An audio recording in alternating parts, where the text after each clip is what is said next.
Good afternoon. Welcome to Keeneland Racecourse. Time for a check of the John Deere track and turf conditions. The main track is listed fast.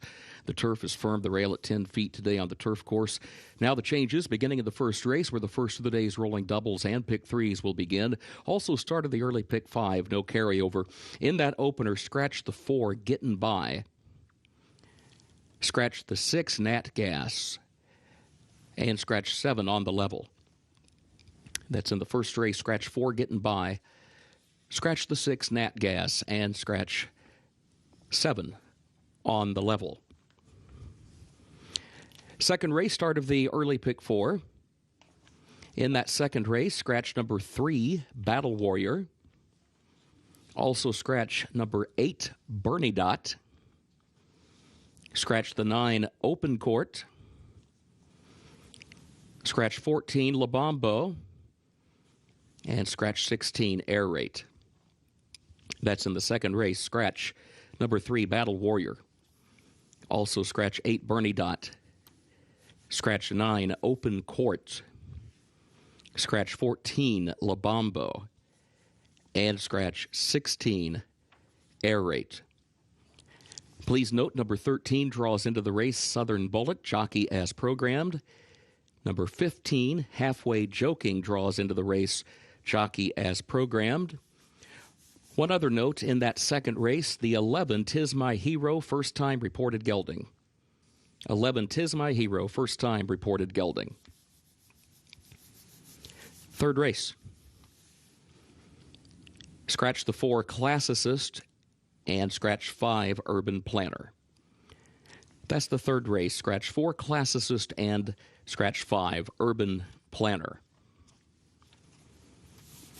Fourth race. Take out the also eligibles, 13 through 16. They did not draw into the race. Race 5. Fifth race is where the pick 6 gets underway. There is no carryover. It's also start of the Keeneland Turf Pick 3, made up of races 5, 7, and 9. In that fifth race, scratch number 9, All About You. Also scratch the 14, Forget About You, the 15, Tender Temper, and the 16, Empress CC. That's in the fifth race. Scratch number 9, All About You. Also scratch the 14, Forget About You, the 15, Tender Temper, and the 16, Empress CC. Please note number 13 draws into the race. 13, Tiki Hut, draws in, the jockey as programmed. In race 6, start of the late pick 5, no carryover, and no changes for the Dean Dorton Myrtlewood. Seventh race, start of the late pick 4. Scratch number 11, Fair Plaisir. Scratch the 14, Cliffs, the 15, Celtic Charm, and the 16, Bijou Baby.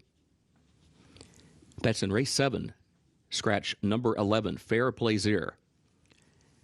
Also scratch the 14, Cliffs, the 15, Celtic Charm, and the 16, Bijou Baby. Please note number 13 draws into the race. 13, Bred to Run, draws in, but contrary to the program, the jockey will be Axel Concepcion. Axel Concepcion, the jockey for 13, Bred to Run. Eighth race. Scratch the 9, Trademark. That's the 8th race. Scratch number 9, Trademark. Race 9, the Bank of America Valley View. Scratch number 3, Ramsey Pond. Scratch 13, Golden Sunshine. And scratch 14, Yes It Is. That's race 9. Scratch number 3, Ramsey Pond. Scratch 13, Golden Sunshine. Scratch 14, Yes It Is. Number 15 next up draws into the race. 15 next up draws into the Bank of America Valley View. Jockey as programmed. 10th and final race, no carryover for the Toyota Super High 5. Scratch the 11, Colt 47. That's the 10th and final race. Scratch the 11, Colt 47. Time now to check in with Scott Hazelton and Gabby Gaudette. Thank you so much, Kurt Becker. As we're down to the final 2 days, 20 races in total over the course of these two race cards. Gabby, 10 today, 10 tomorrow, 2 stakes races today, starting in race number 6 with the Dean Dorton Myrtlewood for the 2-year-old fillies running for $250,000. We have some really good stakes races between today and tomorrow. Even the undercard races are really good as well, and it looks like perfect conditions, too. With the Dean Dorton Myrtlewood, just a loaded field. On time, girl, she's been really good for Brad Cox, who has made up a lot of ground on the leading trainers here. Steve Asmussen and Brendan Walsh are tied atop the leaderboard, but that could change by the time we get to this race or the end of the day. Yeah, Brad Cox well represented here on this penultimate day of racing. And then also the Grade 2 Valley View. That is our feature. The Bank of America Valley View goes as race number 9, 3-year-old fillies at a mile on the turf and a big field to sort through here in our graded stakes feature. Yeah, I kind of thought that Mark Cassidy had a strong hand here. He has the 6 Classic Q, who clearly could win this race. She had a bit of a trouble trip last time out at Kentucky Downs, but if she delivers her best, she could win. And then even Vixen, she's been facing some of the top fillies in this division over the course of the summer. And I'm not saying that this is a class relief, but she is well spotted today. Enjoy it while it lasts. 2 more days of racing for the fall here at Keeneland.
Race 1 marks the start of the early pick 5 on this Friday card here at Keeneland, and the current 8-5 favorite after all the scratches is Raven's Dream.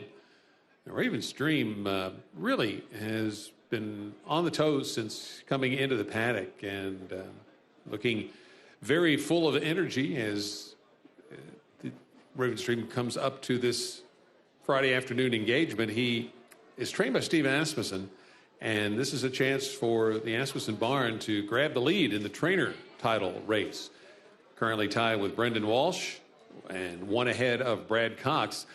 And this horse has experience over the track here at this meet. Back on the 11th of October, chased the pace while being a little wide and was right there turning for home, but then faded to 5th, but only beaten 2 1/4 lengths. And that was at 6.5 furlongs, same as the distance today. If you look at Beyer speed figures, this horse has improved in the last 3 starts since going from a 57 in June to a 68, a 71, and a 76. So good recent form for Raven's Dream. Down to the inside, Shan bet down to 5-2 after 3-1 now as the odds just changed off an 8-1 morning line, but you knew that the price was going to come down with the scratches. This horse needs to recapture the form of the summer. 2 starts at Churchill Downs in May and June, followed by 1 up at Horseshoe, Indianapolis. And there were 2 seconds in Louisville, and then the win in Indy, all with solid Beyer speed figures. This horse with 3 wins, 3 seconds from 15 lifetime starts. Had a bit of trouble last time. They went to the turf after that nice 3-race stretch. and ran okay down at Ellis Park, but back to the main track last time at Churchill last month, broke a little slow and could not seem to overcome that. So, and that was a nice salty allowance group that time that Shan faced. So with the trouble, with the competition, Shan in a spot today which might be able to get him to the winner's circle, a 3-year-old facing some elders today. Frankie Dettori is in the saddle on this one. And then the other horse to take a look at, wanted to give you a little bit of a price in this short field, and that's a 6-1 on Pride's Prince, the 5. Off since the 1st of March at Oaklawn Park, but the trainer's Greg Compton, and he has good numbers with this kind of a long layoff.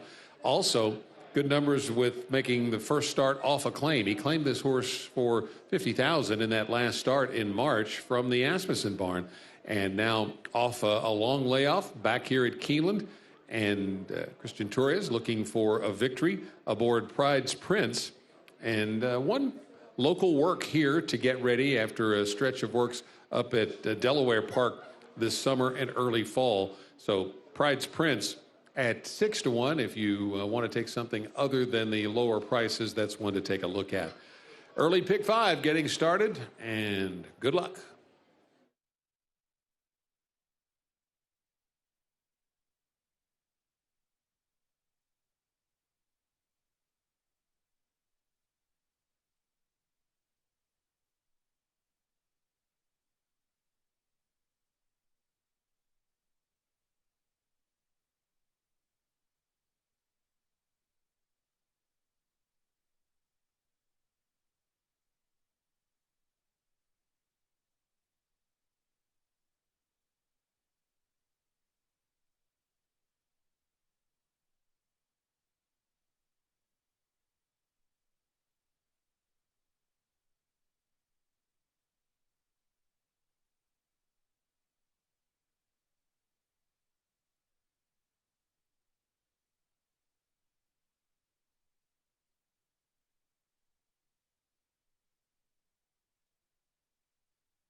Horses are entering the track for Keeneland's first race, $50,000 the claiming price for these 3-year-olds.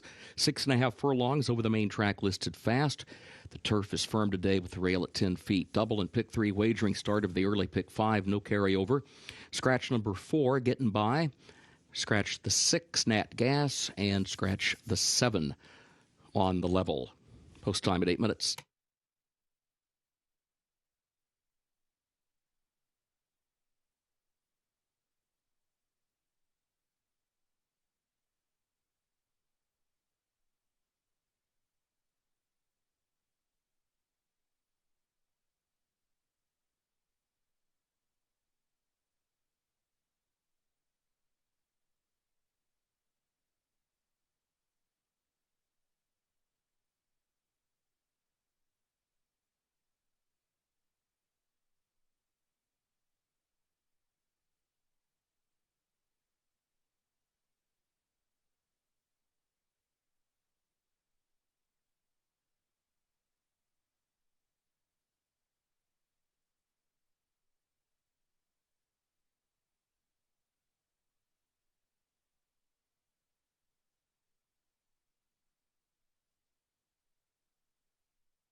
The 5 is coming off a long layoff in here.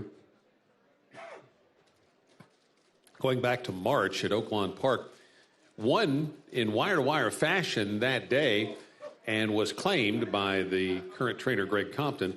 But that was in maiden claiming company, so now facing winners for the first time, and certainly very eager to go already and break away from the pony. The 3 is Raven's Dream, the favorite currently at 7-5 for the Asmussen barn. And this one really looked good, I thought, moving through the paddock and out on the track. Looks very eager to get about his business today, which is trying to pick up a second lifetime win in what will be his 8th start. Let's take a look at the longest price on the board. That's the 16 probable 10. The horse has certainly experienced 15 lifetime starts, 4 victories, and 3 of those coming this year. And they've been in the last 3 starts at Mountaineer. James Chapman, the trainer, and he's had success over the years, occasionally shipping in and picking off a race here at Keeneland. 23% win rate on the year for the trainer. And horse certainly looks good on the track. Need to see some improvement in those buyer speed figures to contend with some of the others in here, but you're getting 16-1 right now on probable 10. Good luck.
Horses have reached the starting gate for Keeneland's first race, start of the early pick 5.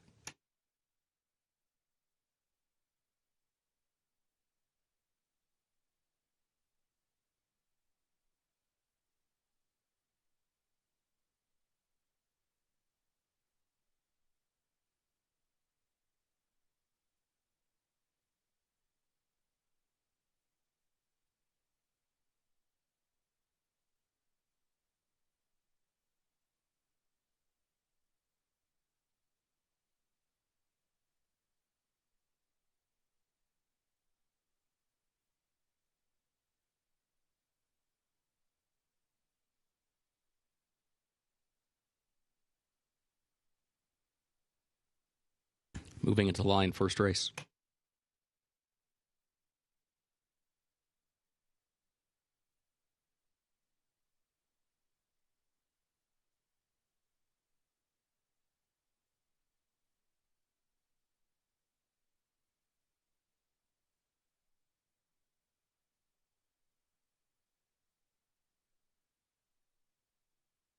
Shan comes forward.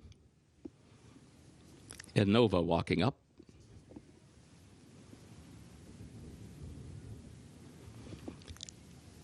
Raven's Dream, 3 more to load. Pride's Prince. Last 2 coming forward. Baxter.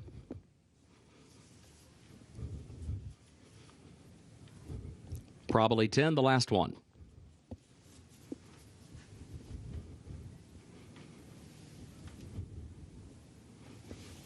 Goes in, they're at the post. They're off.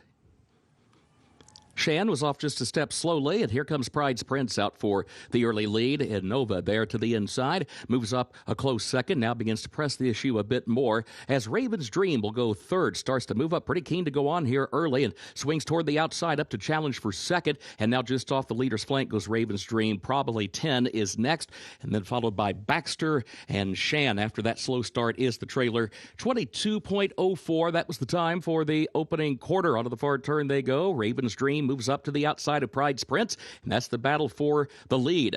Novo goes third, 2 lengths off the front pair, then a gap of 10 more lengths back to Probably 10, who is a distant third now as they come off the far turn. Baxter is in fourth as they move for the top of the stretch in a 3-way shuffle, and Novo swings to the far outside to challenge for the lead. Raven's Dream is there in between horses past the quarter pole. And still Pride's Prince, who's trying to fight onto the inside. 3 lined up. Novo's doing the best work right now. Puts ahead in front as a result. Now Raven's Dream is still fighting. Raven's Dream has not thrown in the towel just yet and is still fighting to the inside of Innova. Innova and still Raven's Dream. Raven's Dream and Innova. These two going at it as they move on by the 16th pole. Raven's Dream to the inside. Pokes ahead in front once again. Here's Innova on the outside. Raven's Dream look to get the head down on the wire.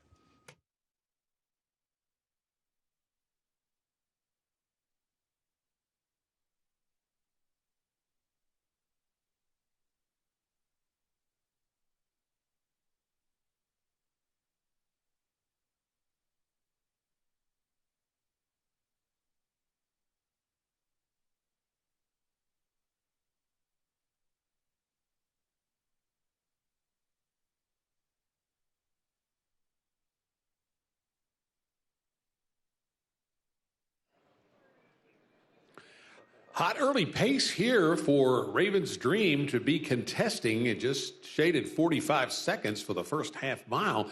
And you would think that that set things up for Innova, who was in the pocket right behind them. But when Innova looked like he was going to go past Raven's Dream, Keith James Asmussen and Raven's Dream, they dug in and held this one at bay by a nose to get the win in today's opening race to start the pick 5. So for the time being, that puts the Asmussen barn in the lead in the trainer standings for the fall meet on this next to last day.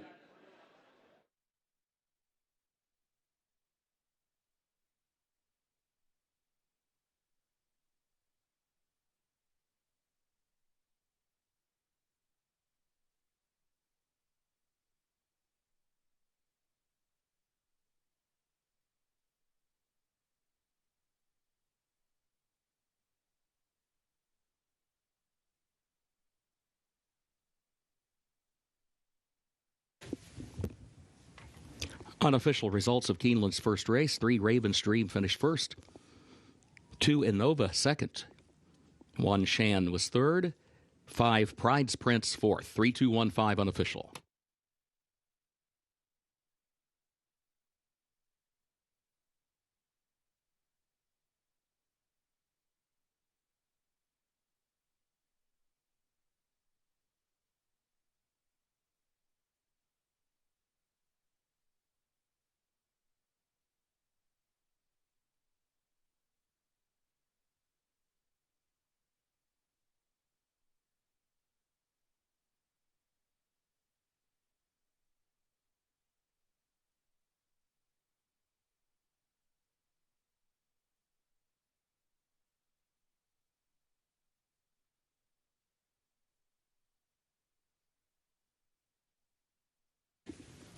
Into the winner's circle for Keeneland's first race, number 3, Raven's Dream, owned by James Sherwood, trained by Steve Asmussen, Keith James Asmussen, the winning jockey.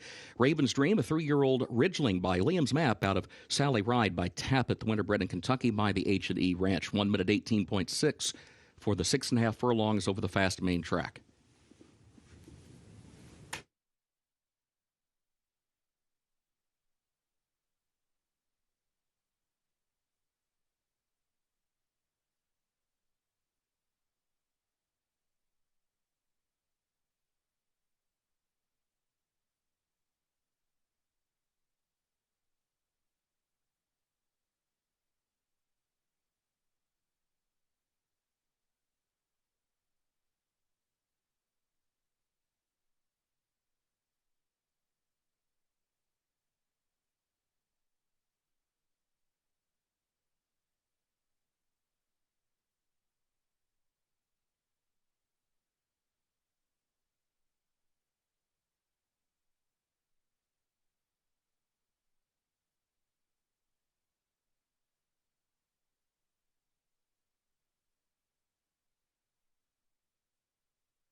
First race results official.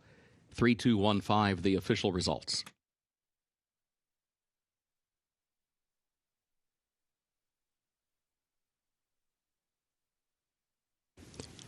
Keeneland's second race upcoming. Double and pick 3 wagering start of the early pick 4.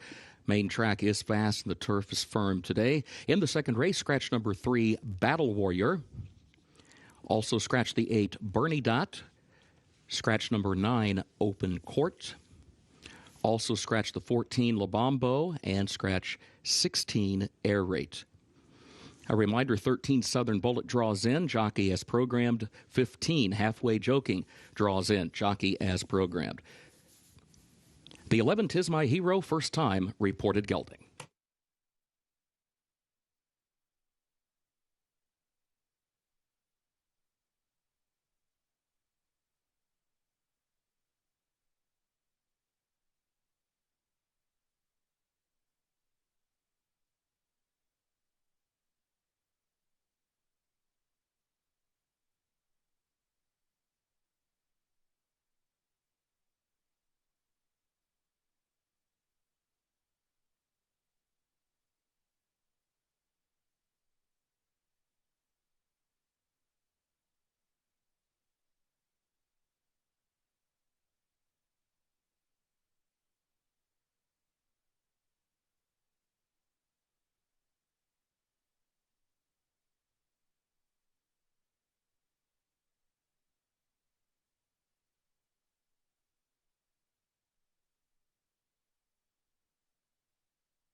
Well, if you didn't have the winner in race 1 on your pick 5 ticket, you can start the early pick 4 here in race 2.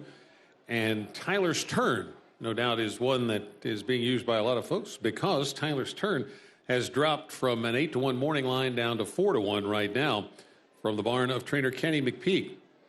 It's a 3-year-old that is coming into the race off an improved performance last time out, going long, 1 1/8 on the turf at Colonial. That was the first start since March for this one, and the first time on turf, and beat half the field in that race, but now back on the main track here, going 7 furlongs, so should certainly be fit enough off that 1 1/8 race, one would think. And the McPeak barn hits at 22% according to the Daily Racing Form numbers on the turf to dirt move, which is in play here. The 4 and the current 7-2 second choice is the Chalk. Dropping in class, ran for $75,000 at the maiden claiming level last time for trainer Brett Calhoun, but drops down to $20,000 today, so that's a substantial drop for this one. Axel Concepcion in the saddle is having a nice meet. That was a pretty good group for that level last time out at Churchill, so you can understand why the Chalk is one that a lot of folks like in this spot. Down on the inside, the horse that is the current favorite, but only at odds of 3-1, that's No More Stones. No More Stones, last time out, finished second, beaten convincingly, but well ahead of the third place finisher that day at Churchill Downs, going 1 mile. So shortening up by 1/8 of a mile in this particular spot, which is just the 4th lifetime outing. And the 2 races this year come after a layoff of more than a year. The horse was claimed last time by the Larry Ravelli barn, 19% win rate on that first claim move for Ravelli. And his go-to jock, Jareth Loveberry, is in the saddle for this one. And this barn does nice work when it ships into Keeneland. And this horse was claimed for $20,000 last time, running right back at that level. And from the rail, off what we saw last time, this one could be your pace setter in this field. No More Stones. Good luck in race 2.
Horses are entering the track for Keeneland's second race, maiden claiming event, $20,000 the price. 3-year-olds adopt 7 furlongs over the main track listed fast. Double and pick 3 wagering started the early pick 4. Scratch 3 Battle Warrior. Scratch the 8 Bernie Dot. Scratch 9 Open Court. Also scratch 14 Labombo and scratch 16 Air Rate. A reminder, 13 draws into the race. Southern Bullet, jockey as programmed. 15 draws into the race, halfway joking. And again, the jockey as programmed. 11, 'Tis My Hero, is a first-time reported gelding. Post time at 8 minutes.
The 1, No More Stones, remains the slight favorite over the 4, The Chalk. Both of them 3-1 on the tote board, but a little more money has been bet on No More Stones at this point. Looking perfectly fine, galloping, or just jogging with the pony down the backside. Again, it's the barn that has very good numbers off the claim. The Ravelli barn hitting at 19% according to the DRF stats. The cut back in distance from a mile to 7 furlongs certainly doesn't hurt here as well. This horse figures to be on the front end. The 10 Pacific Standard, worth a look. Second start off a long layoff, and this one is also cutting back in distance. Trained now by Tom Vanberg. Claimed this one out of that last race at Churchill Downs. Now, the horse didn't show much, but was bet down to favorite off that long layoff from last October to this September. Again, just a little bit of speed early and then faded, but maybe wasn't as fit then as he is now.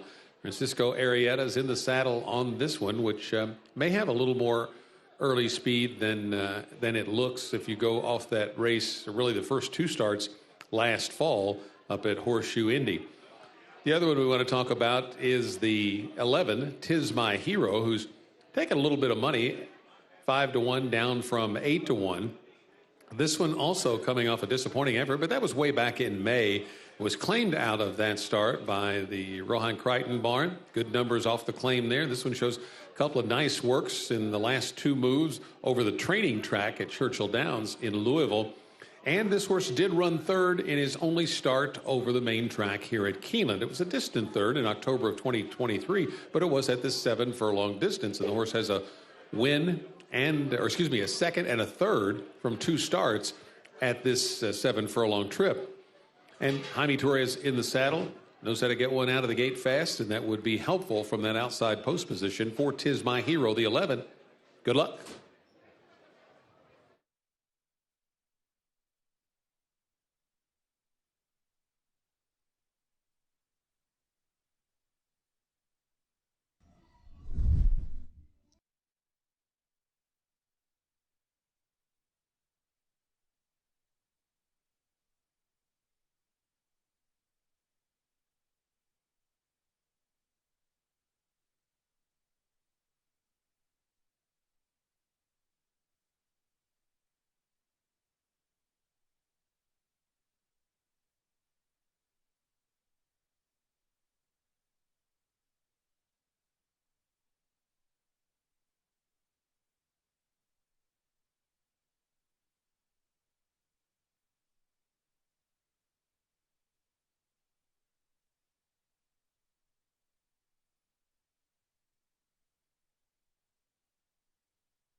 The horses have reached the starting gate for Keeneland's second race, start of the early pick 4.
The chalk moves into line. 'Tis My Hero. Here's Rock Concert coming forward.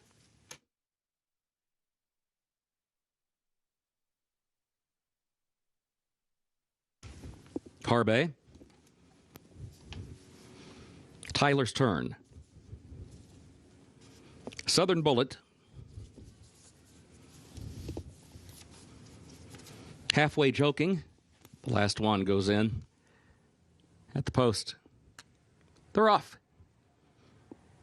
There's 'Tis My Hero from the outside. There's the chalk to the inside. No More Stones kicks in as they head onto the back stretch. Harbe is up close now, and Rock Concert between horses. Rock Concert alongside of No More Stones contesting the lead. Harbe goes third. Halfway Joking is fourth. 'Tis My Hero is in fifth. And then the chalk, who's now sixth, the lane off the rail. Frosty Beer moves up to the inside from seventh. Pacific Standard moves by 2 spots, improving from eighth up into the sixth position onto the far turn.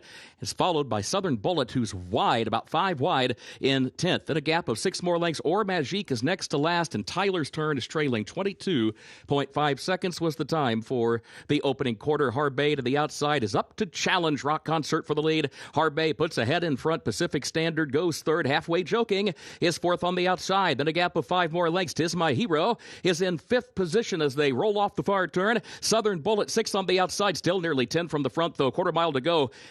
Harbe has a short lead off the far turn. Rock Concert to the inside. Pacific Standard is there toward the outside. Tyler's Turn is trying to get going as they move into the final furlong. Has come from deep in the pack. And Tyler's Turn is moving up from between horses for the lead at the 16th pole. Tyler's Turn was hopelessly far back around the far turn. Goes through all of that traffic. Wins for Manny Esquivel. Pacific Standard managed to grab second on the line.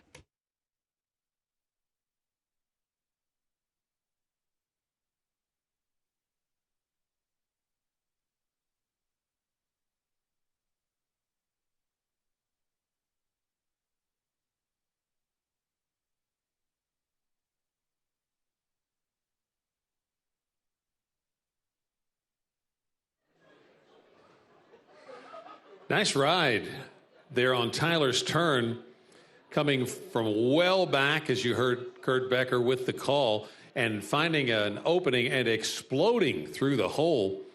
Tyler's turn, cutting back from that 1 1/8 race, and that fitness advantage maybe was the edge that got this one to the winner's circle for trainer Kenny McPeak.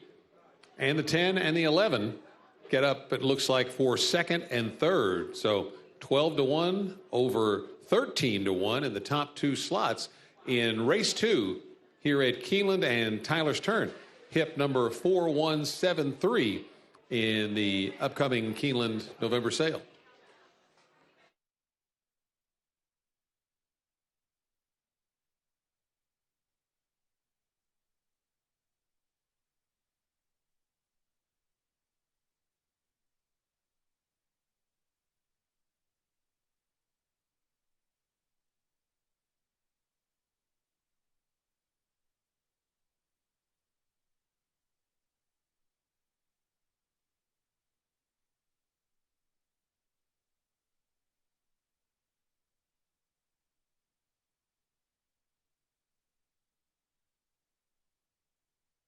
Unofficial results of Keeneland's second race. Number 6, Tyler's Turn, was first. The 10 Pacific Standard was second. The 11 Tis My Hero was third, and the 12 Harbe was fourth. 6, 10, 11, 12 unofficial.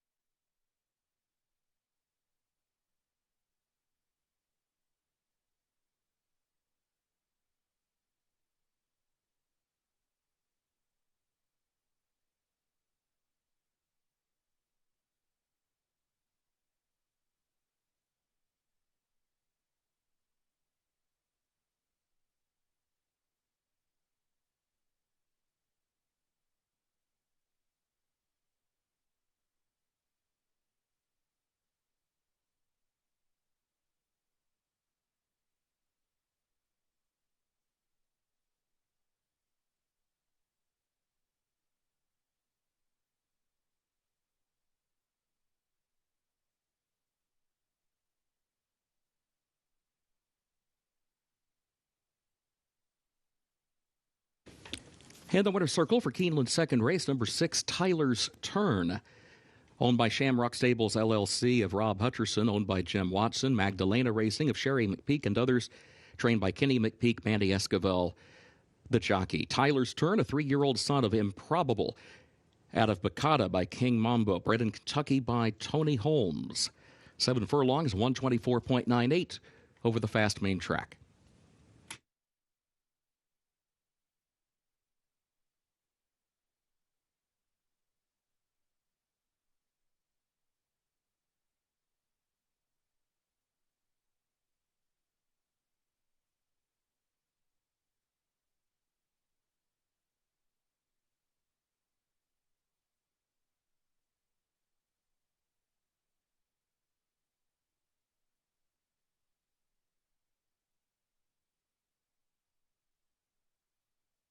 Second race results official, 6, 10, 11, 12, the official results.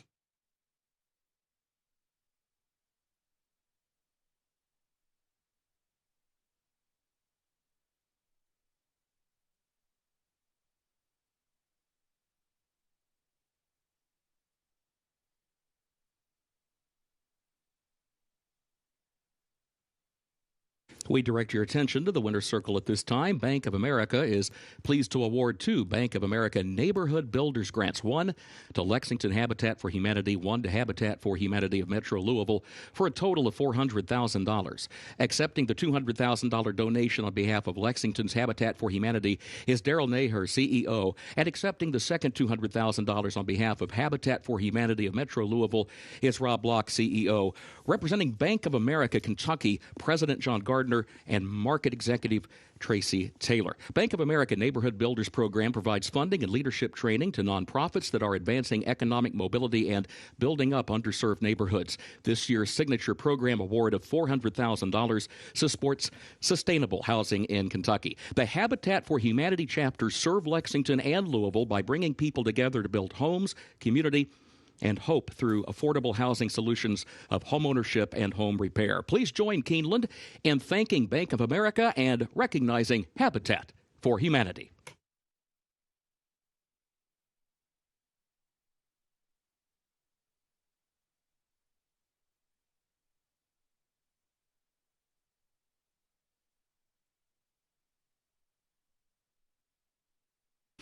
Keeneland's third race upcoming. Main track is listed fast. Double and pick 3 wagering featured in race 3. Scratch the 4 Classicist and scratch the 5 Urban Planner.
Taking a look into the paddock at Keeneland at the morning line favorite, number 7, So Sandy, currently the second choice at 2-1.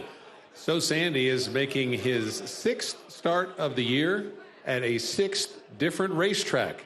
Started at the fairgrounds down in the winter, went to Horseshoe Indy, Churchill Downs, Saratoga, and Parks, and has steadily improved on the Beyer speed figure scale.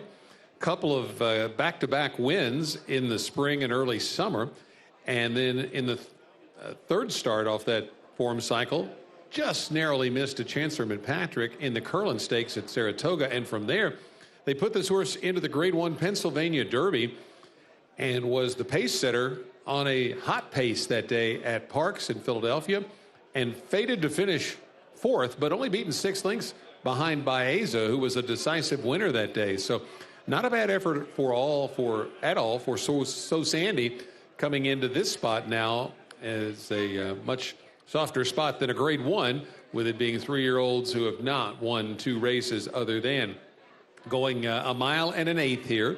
And this horse has 3 consecutive mile and an eighth races under his belt.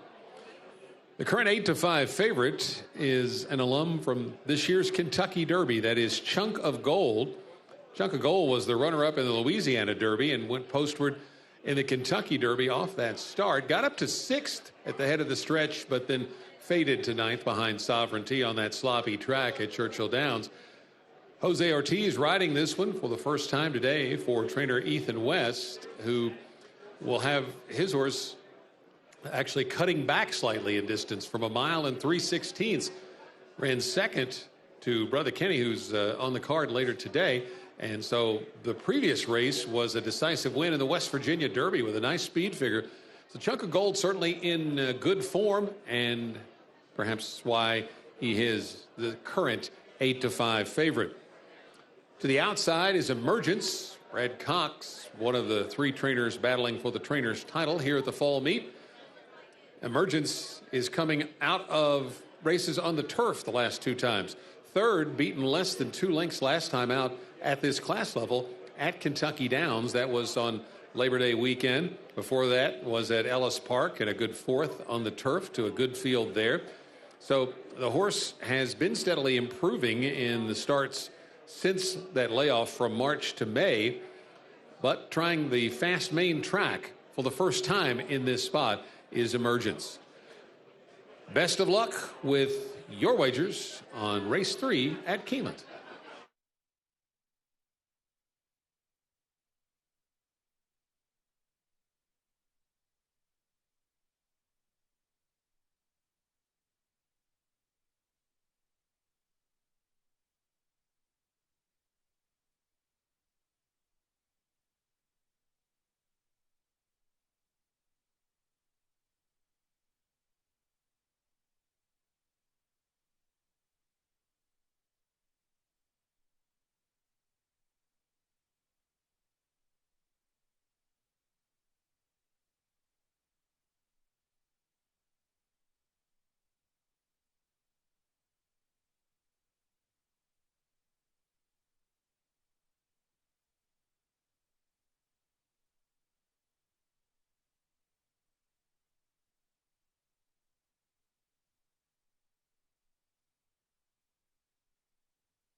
Horses are entering the track for Keeneland's third race, the Milford Farm allowance optional claiming race for a price of $125,000. 3-year-olds at 1 1/8 over the fast main track. Double and pick 3 wagering featured here. Scratch the 4 Classicist and scratch 5 Urban Planner. Post time is 7 minutes.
Six looking good on the track. Currently the 2-1 second choice now. If you were watching Scott Hazelton, Gabby Gaudette on Today at Keeneland this morning, you saw them mention this horse on the Keeneland Clocker report.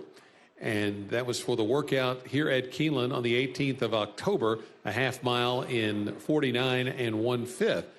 Interestingly, a week earlier, the horse worked on the turf course. So I wonder if trainer Ethan West perhaps has an eye on putting this one on the grass at some point. But today, on the main track, where he comes off a really solid runner-up effort, and that was at Churchill Downs, getting beaten by just under 2 lengths. Previously, that runaway win up at Mountaineer, and showed a lot more speed in those last 2 races than he had been showing earlier in the year, back when he was on the Triple Crown Trail.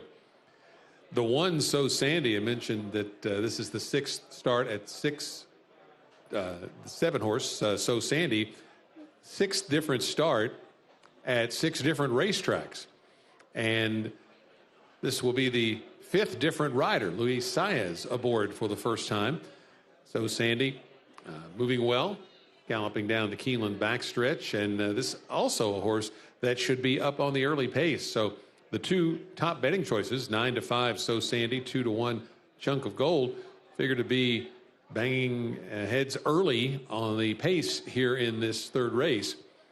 The other one we want to take a look at is Uncaged. And one of the resources at Keeneland is the notes from Jeremy Plonk on the Keeneland Expert Picks tab at Keeneland.com.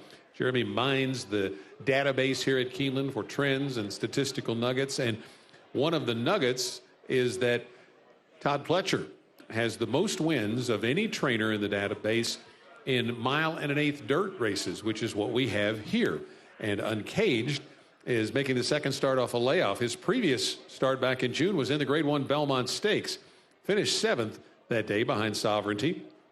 Laid off until the 4th of October and had a slow start, bobbled at the break in the Discovery Stakes, and came on to get 4th out of a field of 5. But now getting Johnny Velasquez in the saddle for Pletcher. Second start off layoff, 18% win rate for the Pletcher barn. So at 7-1, if you're looking for a little bit of a price, maybe you'd consider Uncaged. Good luck.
The horses have reached the starting gate for Keeneland's third race, the Milford Farm.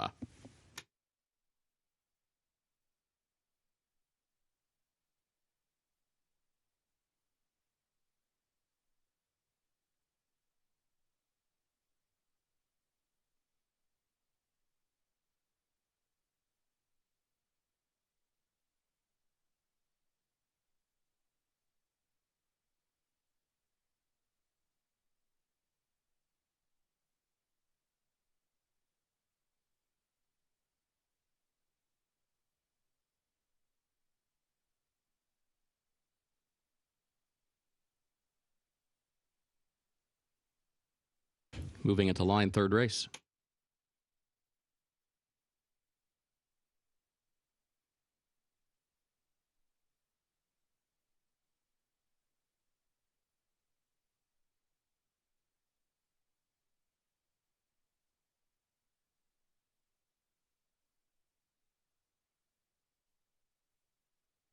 Solo Venturi moves in. Best Friend Rocket walks up. And now Uncaged with 3 more to load. Chunk of Gold. Now the last 2, So Sandy. And Emergence, the last one.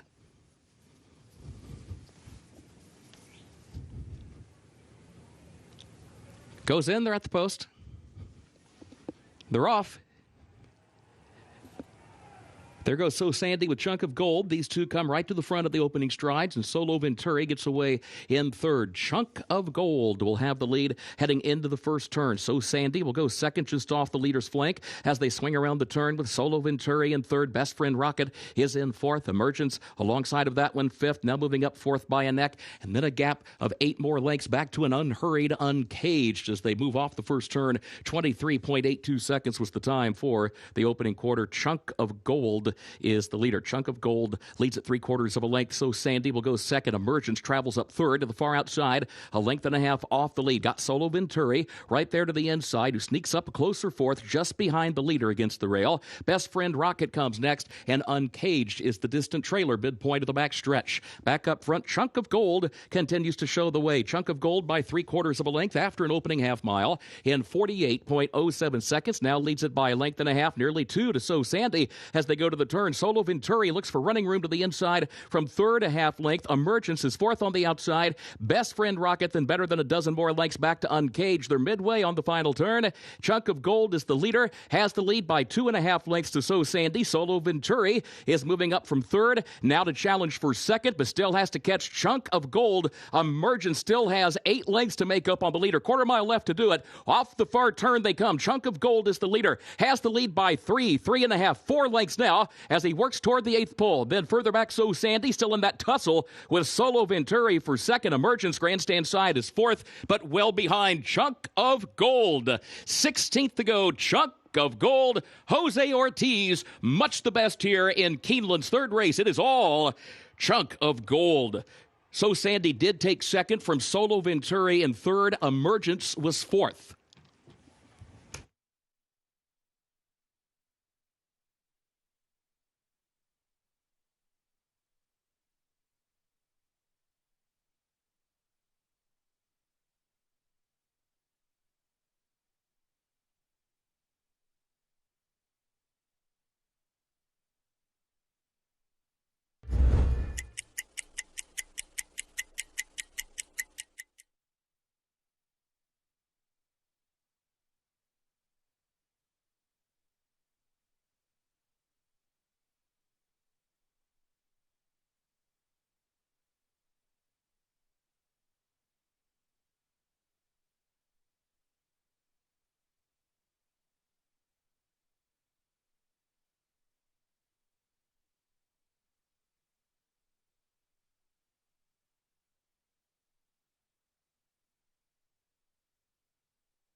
Unofficial results of Keeneland's third race: 6, Chunk of Gold first, 7, So Sandy second, the 1, Solo Venturi third, and number 8, Emergence fourth. 6, 7, 1, 8 unofficial.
Third race results official.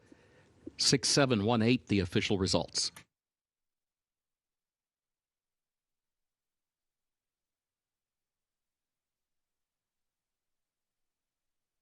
Into the winner's circle for Keeneland's third event, the Milford Farm. Official winner, number 6, Chunk of Gold. Owned by Terry Stevens, trained by Ethan West, Jose Ortiz, the jockey. Chunk of Gold, a 3-year-old son of preservationist out of Play for Gold by Cairo Prince, bred in Kentucky by Brereton Jones. A mile and an eighth over the fast main track, 1 minute 50.21 seconds.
In the winner's circle, the Milford Farm Trophy presentation to the connections of Chunk of Gold.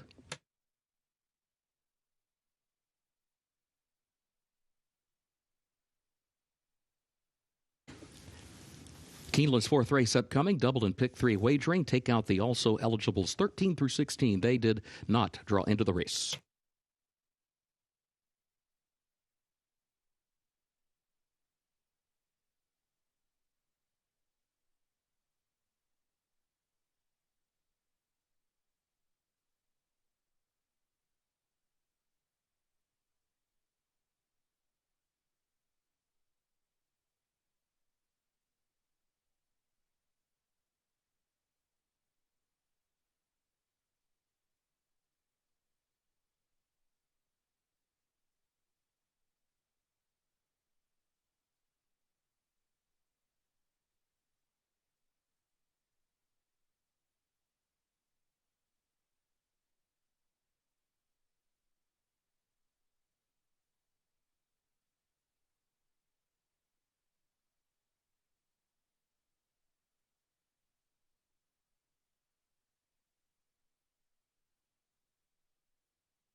Now, that was an impressive performance by Chunk of Gold. So now we move on to race 4. And that win was off some strong workouts that you heard on the Today at Keeneland show. Workouts is all you've got to go on for several of these in here, including My Town, or The Town, the 3-horse for trainer Brad Cox. Horse was purchased earlier this year at a 2-year-old sale for $150,000 off an $8,500 stud fee. So obviously there was something that looked good in the way the horse was moving at that sale. Arad Ortiz, who's virtually locked up the jockey title here at the fall meet, is in the saddle on this one. It has a long, steady pattern of works. First at Ellis Park. Actually was here at Keeneland back in the summer, and then several works at Ellis Park, and then Brad Cox took this one over to his string with Churchill Downs, and the last 3 works have taken place there for The Town, a son of Win, Win, Win, trying to win first time out. Stop the Car, also a first-time starter from the barn of Brendan Walsh. It's Asmussen, Walsh, and Cox in the trainer standings, locked up in a ding-dong battle into these final 2 days of the fall meet. Stop the Car, son of Maximum Security, also purchased out of a 2-year-old sale earlier this year. Tyler Gaffleone's in the saddle on this one, and almost all of the prep work for this one has taken place over at Churchill Downs since the first part of August.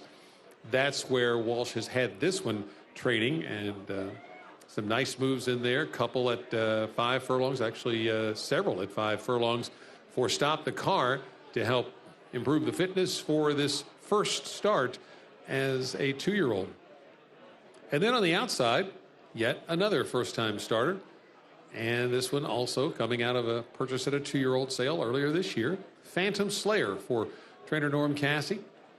Luis Saez is in the saddle on this one. And like Stop the Car, this one's been working for quite a while over at Churchill Downs. The workouts go all the way back to June the 4th on the DRF page for Phantom Slayer. And the Cassie barn has a 12% win rate and a 2.24 ROI on first-time starters.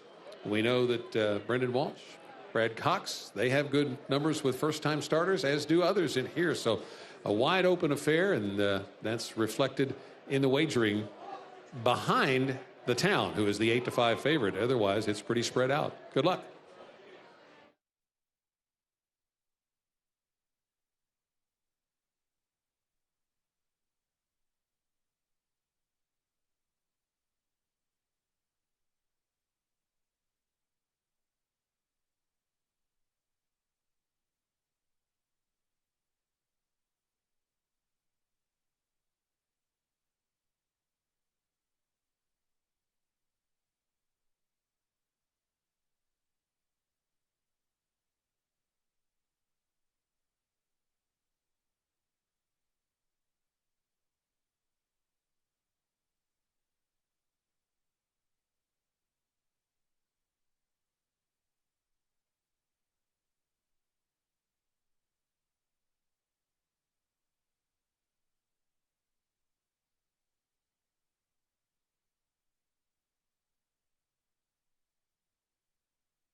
The horses are entering the track for Keeneland's fourth race, maiden claiming event for a price of $150,000. 2-year-olds, 6 furlongs over the fast main track. Take out the also eligibles. 13 through 16 did not draw into the race. Double and pick 3 wagering featured. Fast track firm turf today. Post time at 8 minutes.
The 3 is taking a lot of money, 2-1, just up slightly from the last time we talked with you. And this one certainly looks like a handful ready to go down the backside there with Rad Ortiz.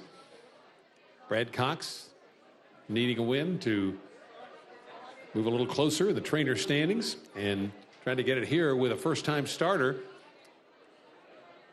Let's take a look at the one of the horses that has a little experience in a race that is mostly filled with first-timers.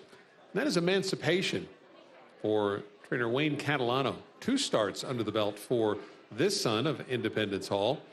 Emancipation first out at Ellis Park, ran 7th, but followed that up with a third-place effort, beaten only a length for all the money when dropped down to this $150,000 maiden claiming level by Catalano. Corey Lannery in the saddle, as he has been for the first 2 starts for Emancipation. And let's take a look at the 10, Stop the Car. Stop the Car, second choice on the morning line. Not getting bet down at this point, up to 6-1 from the 5-1 morning line for the Brendan Walsh trainee. Tyler Gaffley in the saddle on this one. When debuting in Maiden Claiming Company, the Walsh barn hits at a 13% rate. Stop the Car, one of many to consider in a wide open edition of this 4th race at Keeneland. Good luck.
The horses have reached the starting gate for Keeneland's fourth race.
Moving into line, fourth race.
Magamac goes in.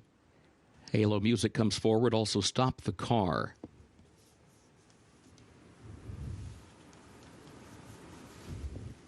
Fake Smart, Mr. Hooligan.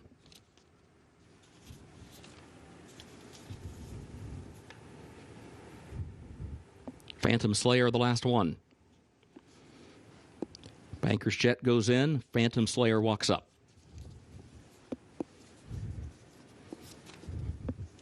Goes in, they're at the post. They're off. The town broke absolute last. Here comes Halo Music out for the early lead. Complex is there up on the outside, and Banker's Jet up close in between that pair. Chicanery fourth, Phantom Slayer wide fifth. Mr. Hooligan, center of the track, is in sixth.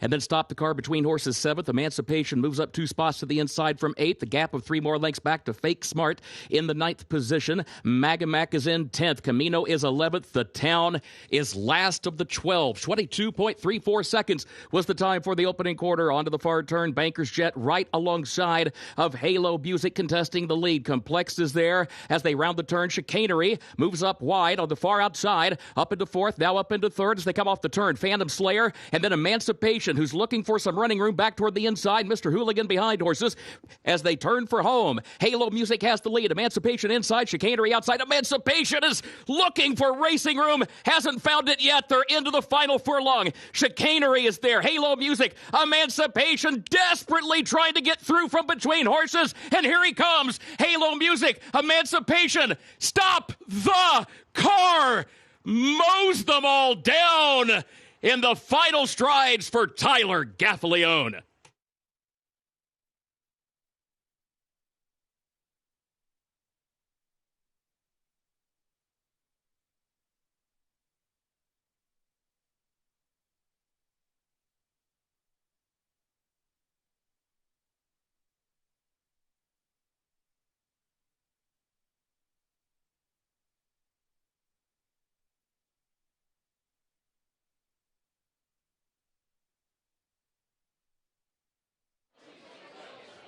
Heading into the far turn, it didn't look like Stop the Car was going to make much of a run, but once they turned into the stretch, you could see this horse starting to kick it into gear under Tyler Gaffalione. That was a pretty hot pace early, and Stop the Car also benefited from the fact that Emancipation had a horrendous trip to trying to find room down along the inside. Expended a lot of energy, no doubt, trying to come up with that space, which he didn't find until very late, and by then Stop the Car was rolling out in the center of the track to get the win for Brendan Walsh and Tyler Gaffalione.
Unofficial results of Keeneland's fourth race: 10 Stop the Car finished first, 3 The Town was second, 1 Emancipation third, and 12 Phantom Slayer fourth. 10-3-1-12 unofficial.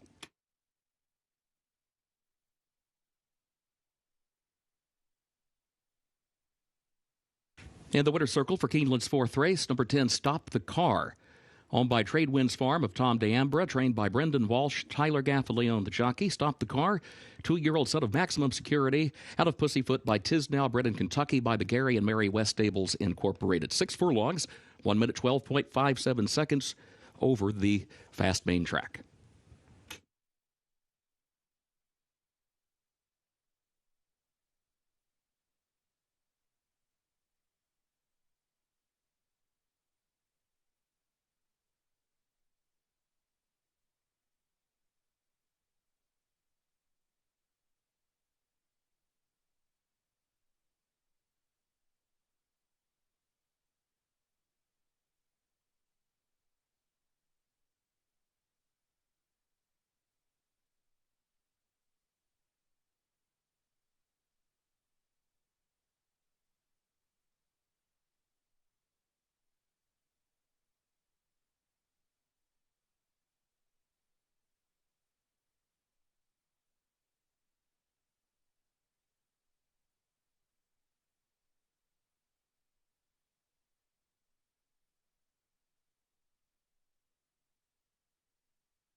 Fourth race results official, 10-3-1-12, the official results.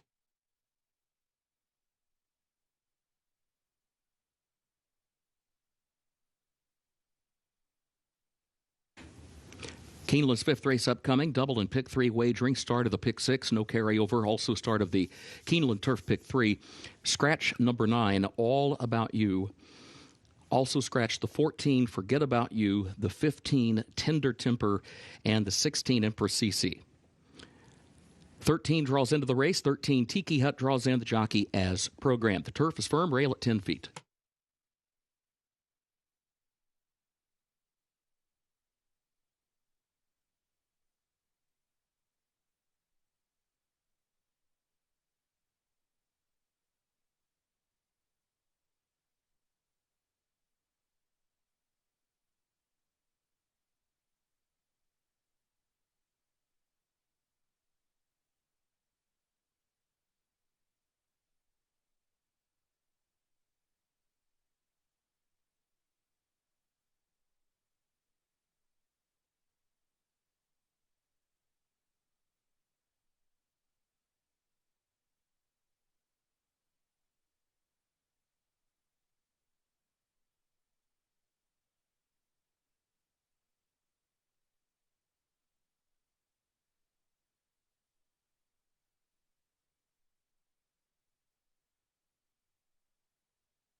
Race number 5, 17 minutes from right now, and this fifth race starts the Pick 6 on this Friday afternoon. Also starts the $3 Keeneland Turf Pick 3, races 5, 7, and 9 this afternoon. We're taking a look at the number 3 horse, Kentucky Belle, for trainer Brad Cox, a daughter of Justify for Windstar Farm, a homebred for Windstar Farm, who's trying turf for in the second race of her career. She was debuted over at Churchill Downs going the one-turn mile.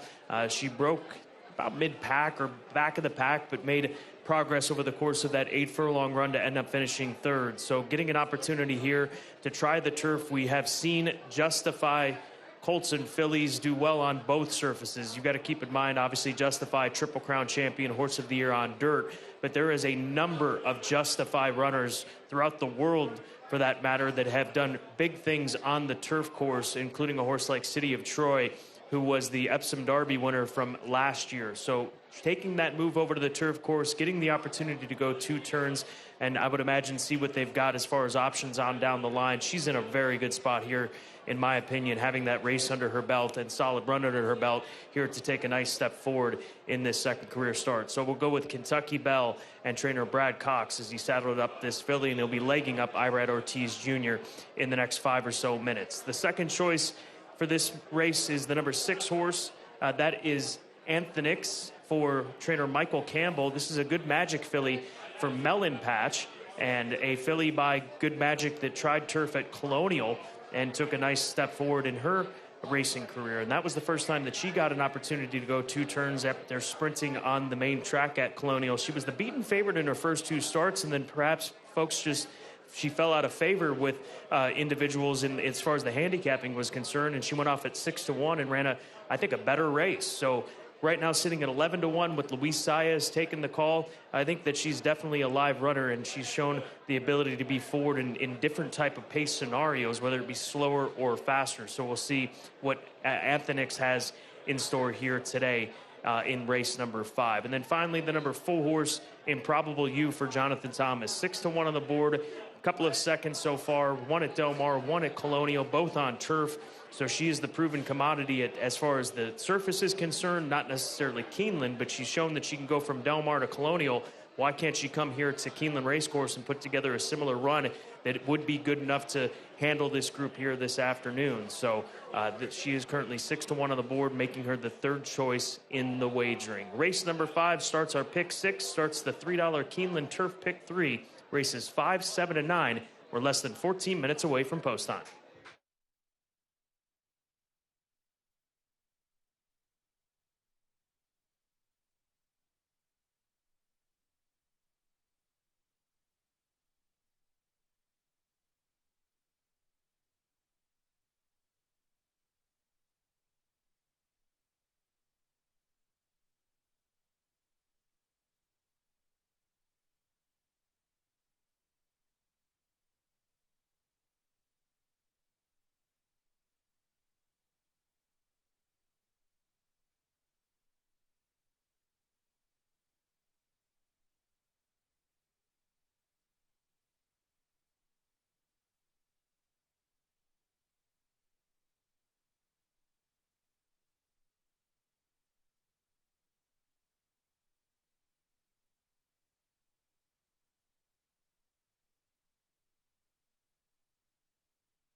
Horses are entering the track for Keeneland's fifth race, the Mulholland Springs. A maiden special weight for 2-year-old fillies, a mile, and an eighth over the firm turf today with the rail at 10 feet. Post time coming up in just 7 minutes. Double, pick 3, pick 6. Wagering starts here. No carryover. Also the start of the Keeneland Turf Pick 3. Reminder, scratch the 9, All About You. Also scratch the 14, 15, and 16. But remember, 13 draws in. 13 Tiki Hut draws into the race, the jockey as programmed. Post time, 6 minutes.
Race number 5, less than 5 minutes to post. Here's a look at Bohemian for Carl Moore Management and trainer Joe Sharp. This is a good-looking daughter of Essential Quality who's run 4 consecutive races on the turf. It's been a bit of a mixed bag, if you will, especially last time out at Churchill Downs. She was just eased down in that race, really had fallen far out of it. And I think that's an instance where Jose Ortiz just realized that she was so far out of it, there was no reason to persevere with her, but she's feeling good out here as she warms up, and she's 7-1 on the board right now. This is also a filly that earlier this year she ran in the Royal Palm, a 5-furlong turf sprint at Gulfstream Park. That was her first try on turf. She finished 5th that afternoon behind Lenny Lou, who's going to be running in the Breeders' Cup Juvenile Turf Sprint next Friday down at Del Mar. So there's some upside with her, and especially like the way that she came out on the track and the way that she's warming up for trainer Jose Ortiz. Another one that looks well in this race, the number 12 horse, AP's Girl for CRK Stable, a Honor AP filly that took a nice step forward in her second career start, getting to Churchill off of a Kentucky Downs debut. And here she comes back for the third time in the span of about 2 months.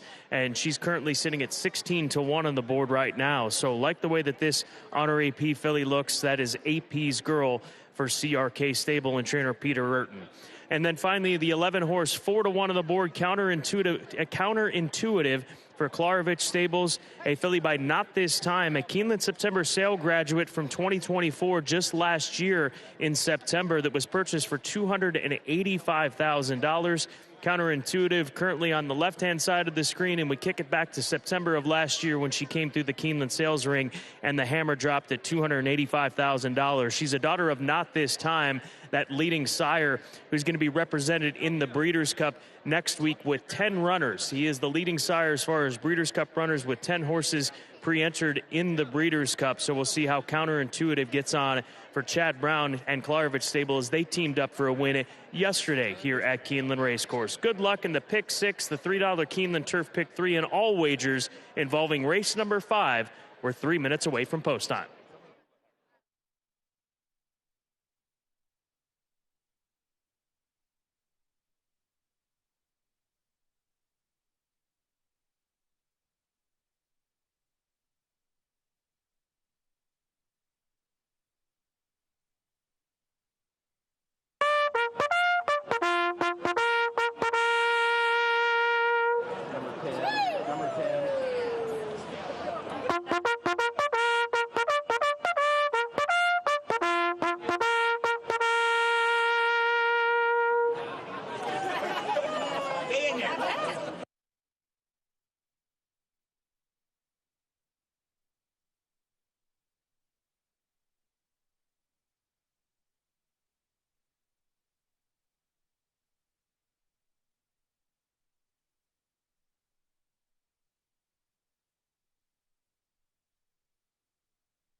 Horses have reached the starting gate for Keeneland's 5th race. The Mulholland Springs started the Pick 6, started the Keeneland Turf Pick 3.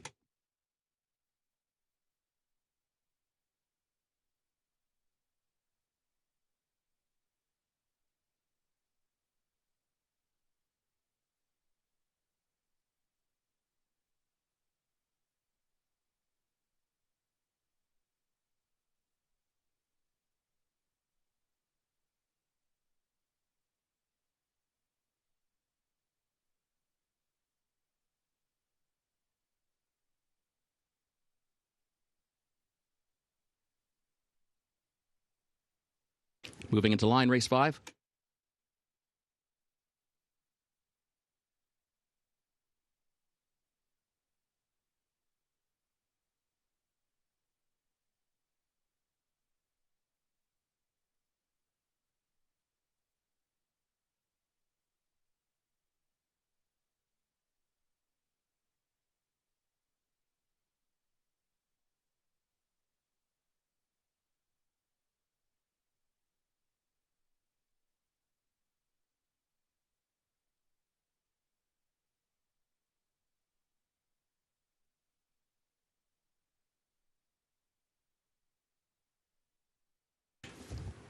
Kentucky Belle comes forward.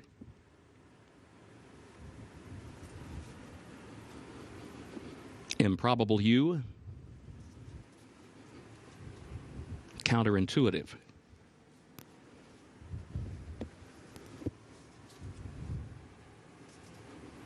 Here's Clearly Authentic.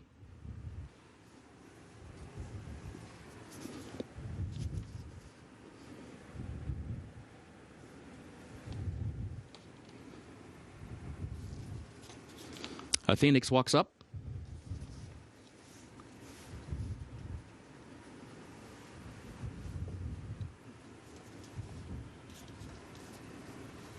AP's Girl and Tiki Hut a rate. Now AP's Girl starts to come forward, takes another turn. Getting ready to go. Start of the Pick 6, start of the Keeneland Turf Pick 3. AP's Girl now walks up.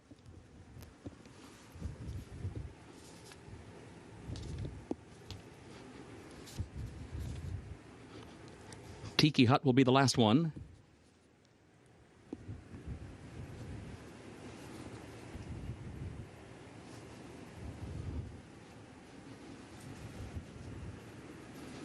Goes in, they're at the post. And they're off. There goes Improbable You from between horses. Evangelina there to the inside. Now a Phoenix kicks in, and Counterintuitive moves up from the outside. A Phoenix goes to the front.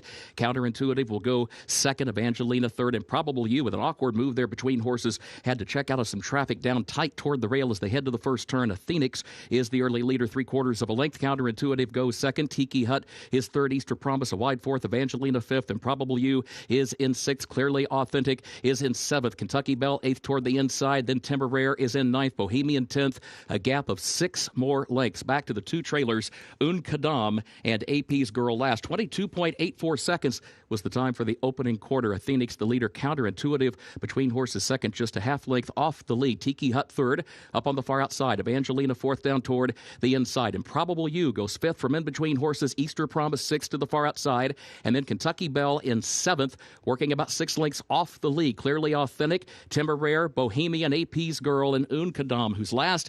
It was 47.06 seconds, the time for the first half mile. Phoenix is the leader, 3/4 of a length. Counterintuitive goes second by a half length. Tiki Hut wide to the far turn and third. Evangelina, Improbable You, Easter Promise far outside is still running some 6 lengths off the lead. Clearly Authentic has to go center of the course, 8 from the front. Kentucky Belle is down toward the inside, nearly 10 lengths off the lead as they turn for home. A Phoenix leading Counterintuitive, who comes at her again from the outside. Then Tiki Hut is in third. Kentucky Belle is still far back. Here's Counterintuitive to take a narrow lead from a Phoenix in the second position. Temeraire goes to third. Bohemian goes to fourth. Kentucky Belle still fifth. Counterintuitive the leader out to a 5-length lead. Temeraire runs on, grabs second, but the wire is coming. Bohemian, Kentucky Belle running late, no catching. Counterintuitive who wins it. And then it was Temeraire home in second. Kentucky Belle up the inside for third from Bohemian fourth.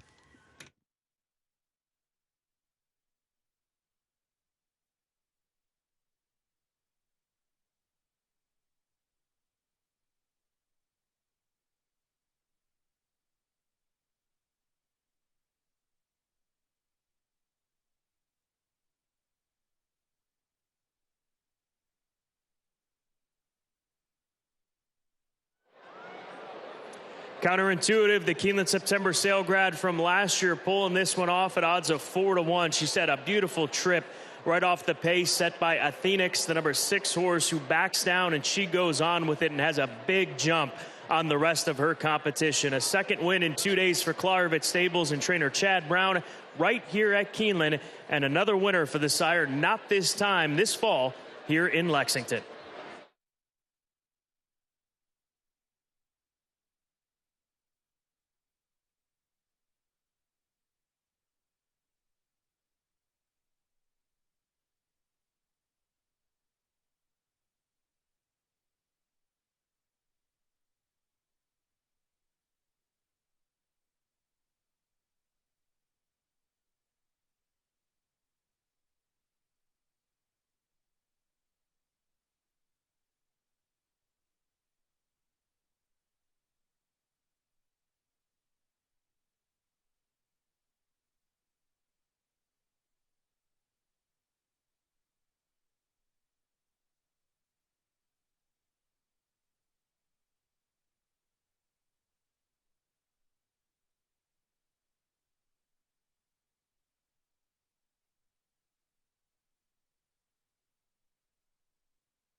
Keeneland's fifth race, number 11, Counterintuitive, finished first.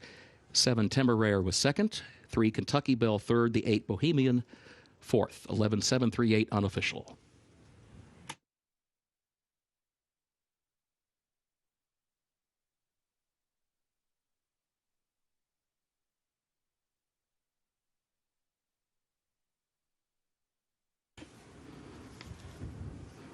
In the winner's circle for Keeneland's fifth race, the Mulholland Springs, 11, Counterintuitive, owned by the Klarovich Stables Incorporated of Seth Klarman, trained by Chad Brown, the jockey Flavian Pratt.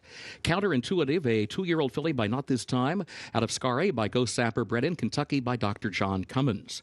Keeneland September graduate Counterintuitive, mile and an eighth over the firm turf, 1 minute 48.92 seconds. Results official for race 5, 11-7-3-8, the official results.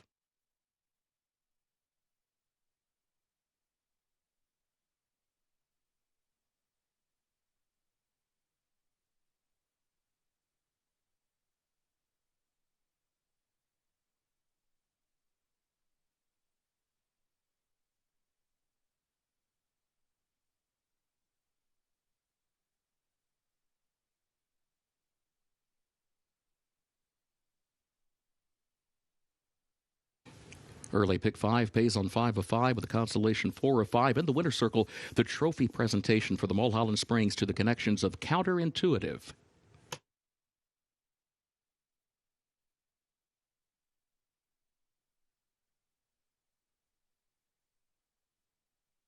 Keeneland's sixth race upcoming, sixth running of the Dean Dorton Myrtlewood Stakes. Double and pick 3 wagering start of the late pick 5, no carryover. Main track is fast, the turf is firm today. No changes in this sixth event.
Race number 6 is our first of 2 stakes races this afternoon at Keeneland Racecourse. It is the Dean Dorton Myrtlewood Stakes. 2-year-old filly sprinting 6 furlongs on the fast main track. Purse $250,000. Does start the late pick 5 here this afternoon. And what a competitive group of 2-year-old fillies we've got lined up here. Field of 6. The number 2 horse just moved to the slight favorite at 2-1, On Time Girl, for the Albaugh family stables and trainer Brad Cox. Here's a filly by Not This Time, who has won 2 starts from 2, has 2 wins from 2 starts. She broke her maiden at Ellis Park back at the beginning of August and then followed it up with another sterling performance at Churchill Downs, winning by 4 lengths, running 3/4 of a mile in 1:10 and 2. She's not been favored in either of those 2 starts. In fact, she won on debut at odds of 6-1, and that's a rarity for a Brad Cox trainee. But she has earned the opportunity here this afternoon to tackle Stakes Company, and she's one of a couple fillies in this race that have 2 wins under their belt so far in the earliest stages of their career. King Solver being the other,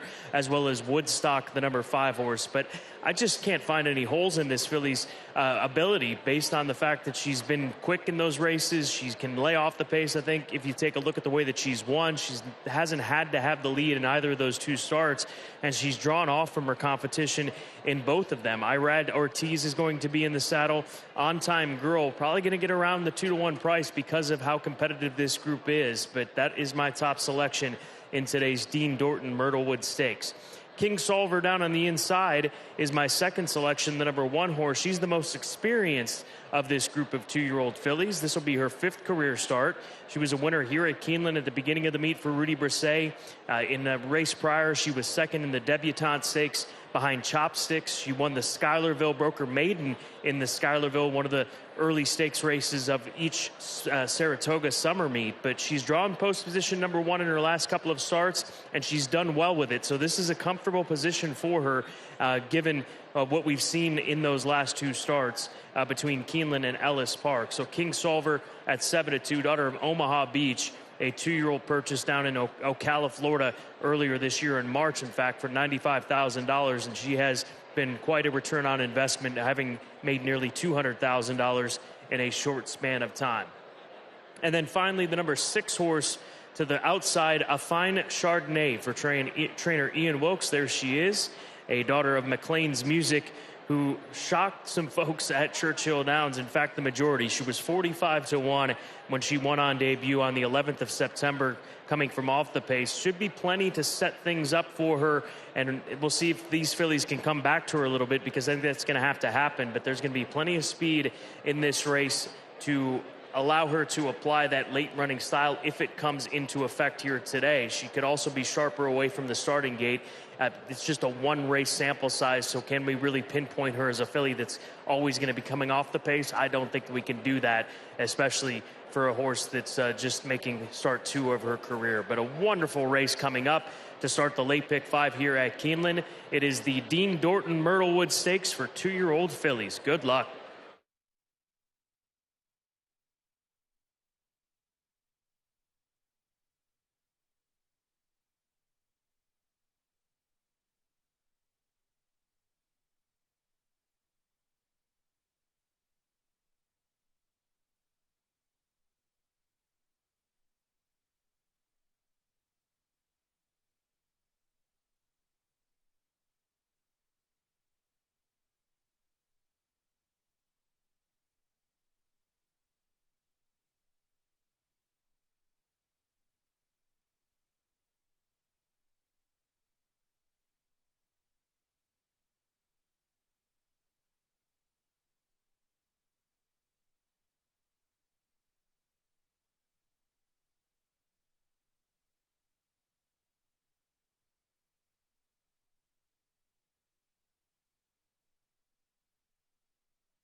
The horses are entering the track for Keeneland's sixth race, sixth running of the Dean Dorton Myrtlewood Stakes. 2-year-old fillies, 6 furlongs over the fast main track. Double and pick 3 wagering, start of the late pick 5. No carryover, no changes in race 6. Fast track firm turf today at Keeneland. Post time is 7 minutes.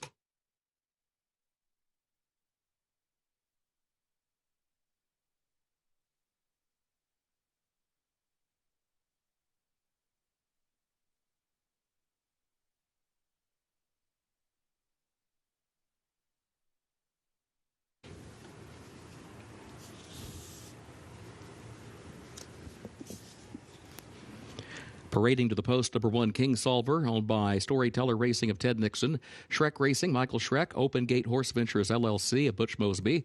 Owned also by Brian Cahoe, Scott Catlett, Dave Russell, Matthew Ransdell, Michael Motley, and Joel Braun. Trained by Rodolphe Brisset, the jockey Flavian Pratt. 2 is On Time Girl, owned by the Albaugh Family Stables, LLC of Dennis Albaugh. The trainer is Brad Cox, the jockey Irad Ortiz Jr. 3, Storm Cloud Rising, owned by Brian Carney, trained by Jesus Esquivel, the jockey Javier Padron Barcenas.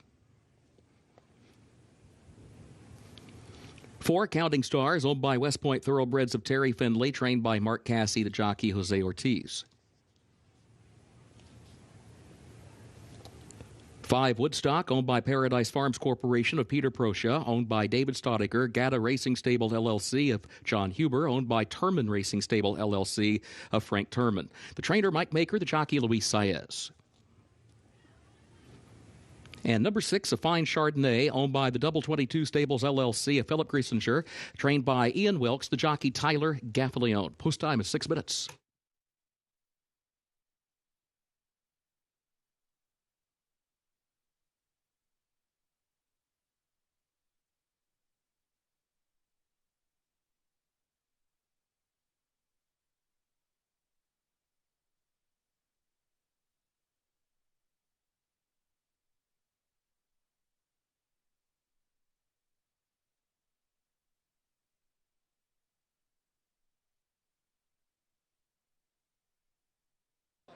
So happy to be joined by Phil Griesinger behind A Fine Chardonnay. You and I were just chatting off air a little bit. What got you into the industry and got you involved in owning horses?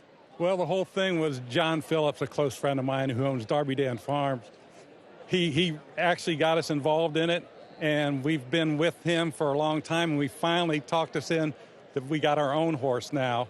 So it's just been a pleasure, and Kip Elser is our agent and everything, and he's the one that helped me buy a fine Chardonnay. But one of the things was, as I told you before, my wife's always asked for a fine Chardonnay for a drink when we're out to dinner net, so we decided to go buy her one.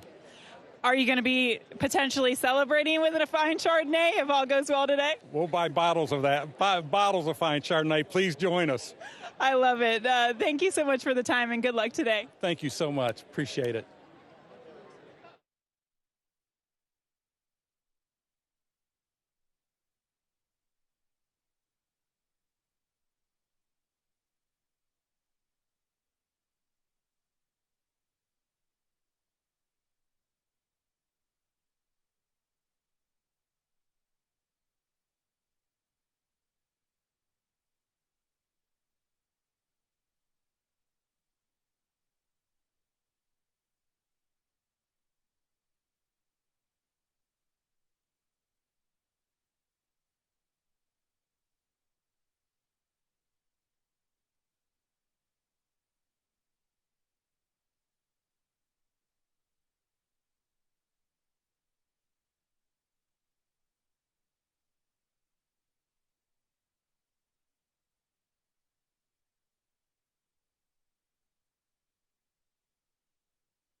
The horses have reached the starting gate for Keeneland's sixth race, sixth running of the Dean Dorton Myrtlewood Stakes, start of the late pick 5.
Moving into line race 6.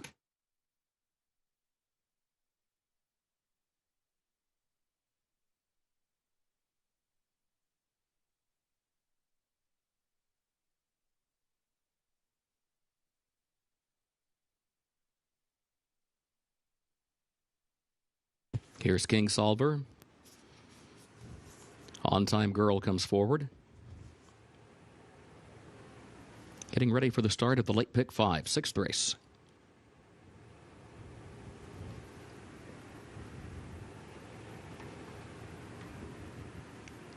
Storm Cloud Rising.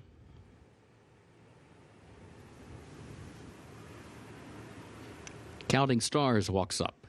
2 more to load.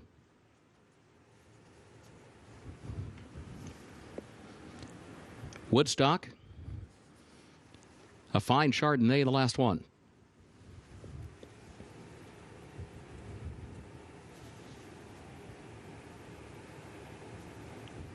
Walks up.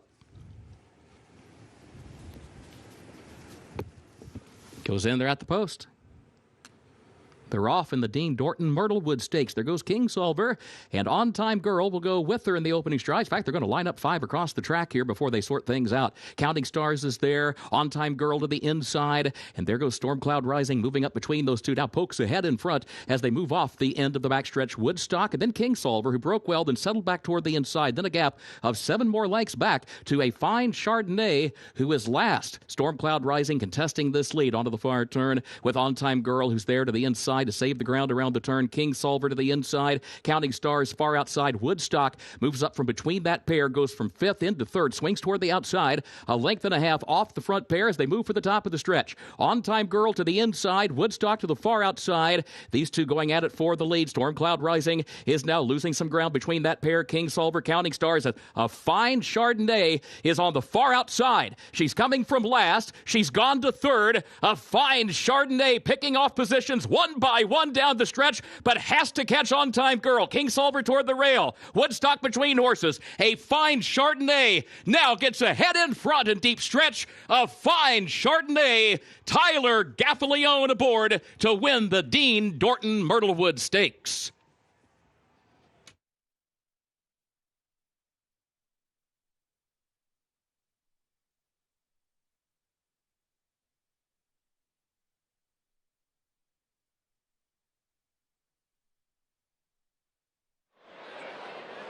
From well off the pace, once again, A Fine Chardonnay, just like how she won on debut at Churchill Downs. She steps up into stakes competition and rolls right on by them down in the final 1/8 of a mile. The daughter of McLean's Music for Double 22 Stables, and Ian Wilkes scoring at odds of 2-1. Toast to Fine Chardonnay here today. A impressive winner taking the Dean Dorton Myrtlewood Stakes.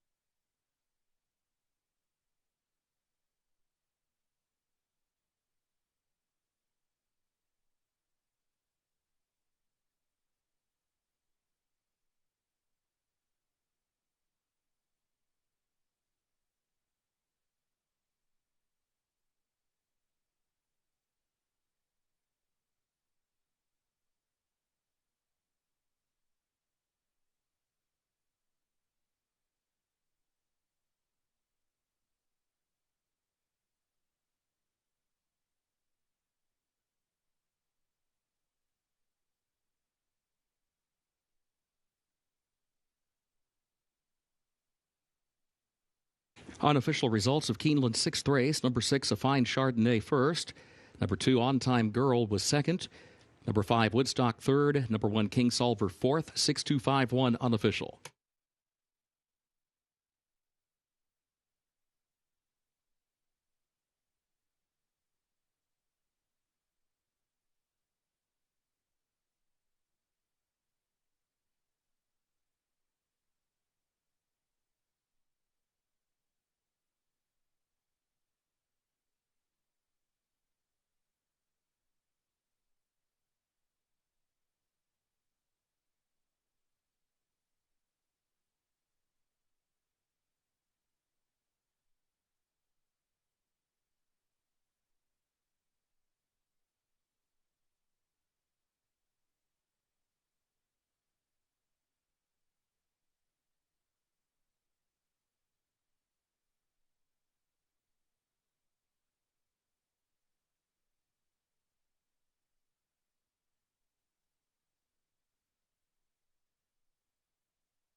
Sixth race results official.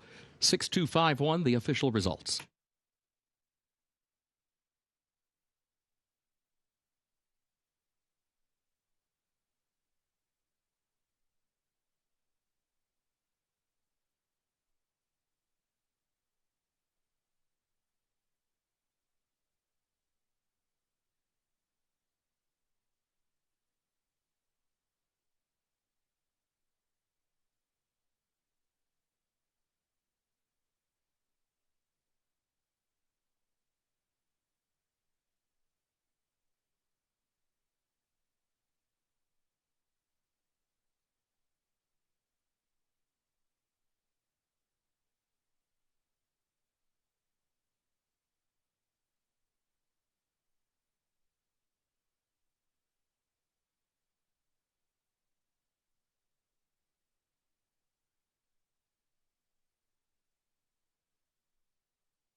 Official winner of Keeneland's sixth race, sixth running of the Dean Dorton Myrtlewood Stakes, number 6, A Fine Chardonnay.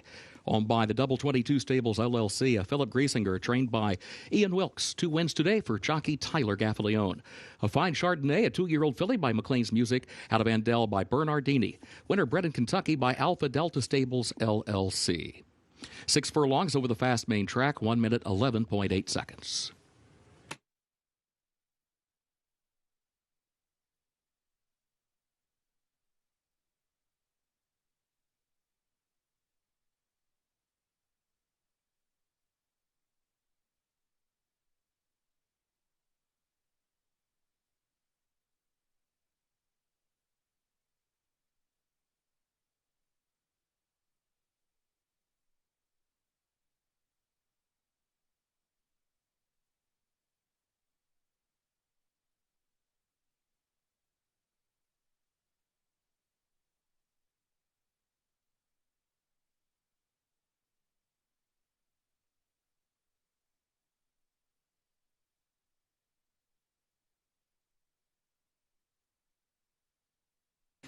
Now the trophy presentation for the Dean Dorton Myrtlewood.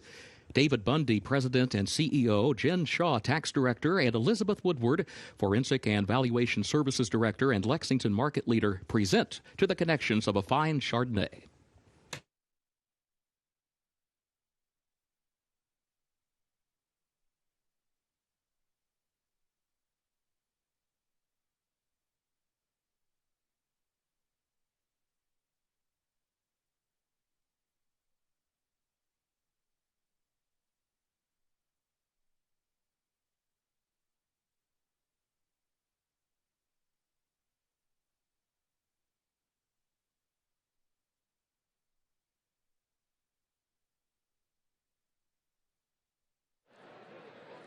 A fine Chardonnay takes the Dean Dorton Myrtlewood Stakes under Tyler Gaffalione and trainer Ian Wilkes. And Tyler, she was so far back. Did you have to? At what point did you have to ask her? Or did she decide to get herself into the race after dropping so far back? First off, I'd like to give the credit, the connections.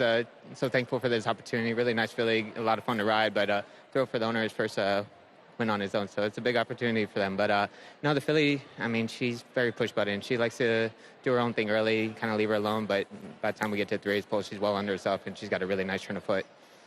At what point did you know, okay, we've got him well within range, and we're going to be able to run him down? I tripped her about the race pole, and she perked up nicely. And from then on, I was pretty confident. Congratulations. Thanks so much. Ian, 2 for 2 to start her career from well off the pace. Do you know you had this kind of filly before you debuted over at Churchill? Would I thought she was this kind? No, I'm going to have to say no. But she did work good going into the first race, but didn't train the way she trained coming into this race. Coming into this race with that style and with the other competition and the step up, what were your thoughts as she was as far back as she was early on? I was quite comfortable because they were all going and she was travelling. She looked good to travel.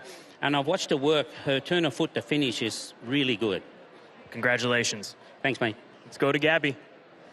Scott, thank you. And Phil, I spoke to you before the race. What an experience being able to own this filly and then get this win here today. How can you put it into words what this stakes win means to you? It's almost impossible to even think about being at this point in our lives and to win our first 2 races with our first horse. And it's incredible. And I just wish my son, who's my partner, and my family were here with me. But I just can't put into words.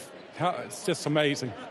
What were you thinking when she dropped so far back and she had so much ground to make up today? I probably can't say it on air and everything, but I wanted to make sure. I looked at Ian, and they said, she's fine, she's fine. And then Charlie, the farm manager, he says, you got this. And that's when I just started to go ballistic. Oh, I can only imagine. Are you going to be celebrating with a fine Chardonnay tonight? I'm going to have a couple bottles. I'm not going to feel good tomorrow. Hey, that's okay. You feel good right now. Congratulations. Thank you so much. I appreciate it. A fine Chardonnay delivers here in this year's Dean Dorton Myrtlewood.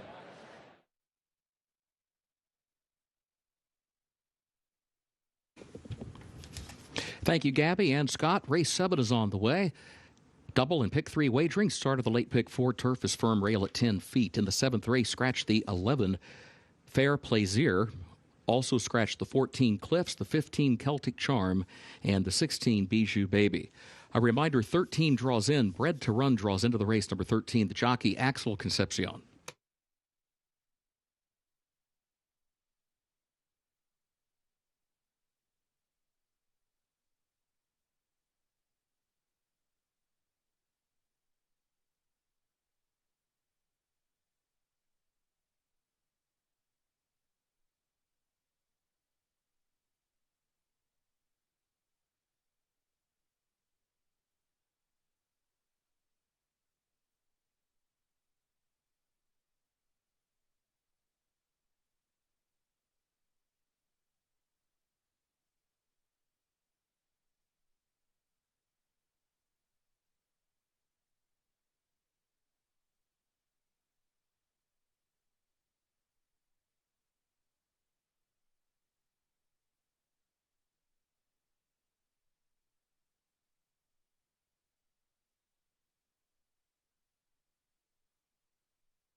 Race number 7, 15 minutes to post. We move back to the grass course here this afternoon at Keeneland, and this race does start the late pick 4, 50-cent minimum wager. The current pool over $107,000. Love You Anyway is who we start the conversation with here. Paddock side, the number 10 horse, right now sitting at 9-2 in the current win wagering. This is a filly by Tappet for Rusty Arnold and Bregman Family Racing that was purchased a couple of years back in the Keeneland September sale as a yearling for $450,000. She has run 5 times in her career. She was able to break her maiden here at Keeneland, so you've got the course form angle. She was 3rd on debut. This is going back to the beginning of this year. She was unraced at the age of 2, so all 5 of her starts have come at the age of 3. Her only races in which you could potentially say that she just didn't bring it was when she wasn't racing with Lasix, and she's got Lasix once again here today, that race day medication, and also those races without Lasix came during stakes runs between Churchill and down at Tampa Bay Downs. So I think the course form, racing with Lasix here today, daughter of Tappet, good-looking gray filly out of the Quality Road First Dam in Princess La Quinta, who was a stakes winner. I'll go with Love You Anyway. Luis Saez rode her to victory in the spring of this year right here at Keeneland. So we'll go with this 9-2 shot out of the Rusty Arnold barn. Second up in the discussion is the number 3 horse, Princess Attitude, for Watts Humphrey Jr. and Vicky Oliver. This is a filly by Frankel out of Kirtana, a serious pedigree here. This is a filly that was a $400,000 yearling purchase in the September 2023 sale. She too has form here at Keeneland. She was able to break her maiden back in the springtime, much like the number 10 horse. And since she broke her maiden, she has done nothing but face off against stakes company in the Hilltop, the Tepin Stakes, Grade 3 Pucker Up, and Grade 3 Dueling Grounds Oaks. So I think the drop down in competition into A other than or first level allowance types here this afternoon is going to be a big positive for her. And she's 3-1 as the current very lukewarm favorite in this ultra competitive field. And then Coretto, the number 5 horse, 7-2. Graham Motion brings this daughter of English Channel here to Keeneland for the first time. She's owned by Calumet, bred by Calumet, comes from a really nice family. She's a half-sister to Spooky Channel, that stakes winner, and this is a filly who races with Lasix for the first time. She broke her maiden at Kentucky Downs last year at the age of 2. She ran in the Miss Grillo.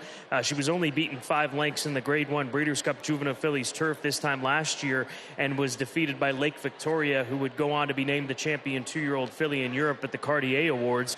And her 2 starts this season at the age of 3, she's run against Nitrogen and Vixen.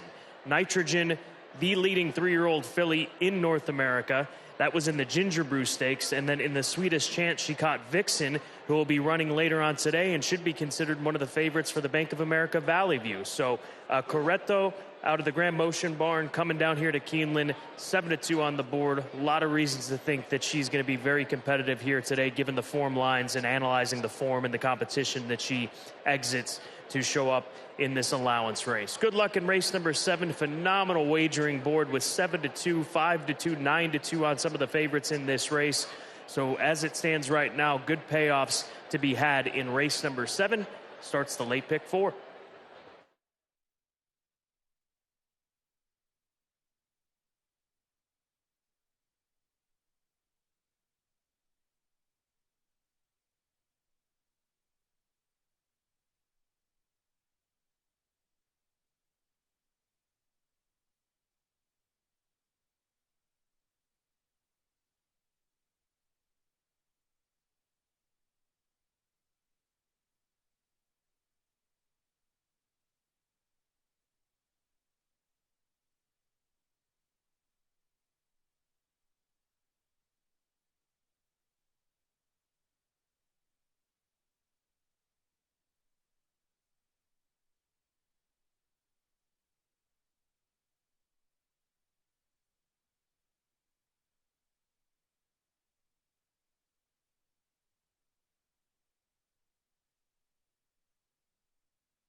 Horses are entering the track for Keeneland's 7th race, the Blue Diamond Stud, an allowance for fillies and mares age 3 and up.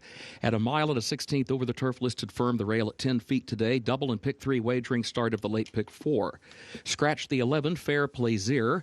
Also scratch the 14, 15, and 16. A reminder, 13 draws in, bred to run. Number 13 draws into the race. The jockey, however, will be Axel Concepcion. Post time, 6 minutes.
Four minutes away from the race number 7 to start the late pick 4. Take a look at a couple of these fillies out here that just simply caught my eye. Gorgeous looking group of fillies getting ready to compete here at a mile and a 16th. Keeneland Time, the number 1 horse, 9-1. Feeling good, daughter of Not This Time, who tried turf for the first time in her last race at Kentucky Downs. And how many times have we mentioned that sire this meet and even this afternoon here at Keeneland? Keeneland Time, she really moved forward on the turf course in that first turf try after starting her career at Prairie Meadows and even making a stop here at Keeneland to run on the dirt. So watch out for her at odds of 9-1. And then finally, the number 9 horse is who we'll take a look at next. That is Bracelet for trainer Brad Cox, 11-1 on this daughter of Authentic, a Keeneland September sale grad at $300,000.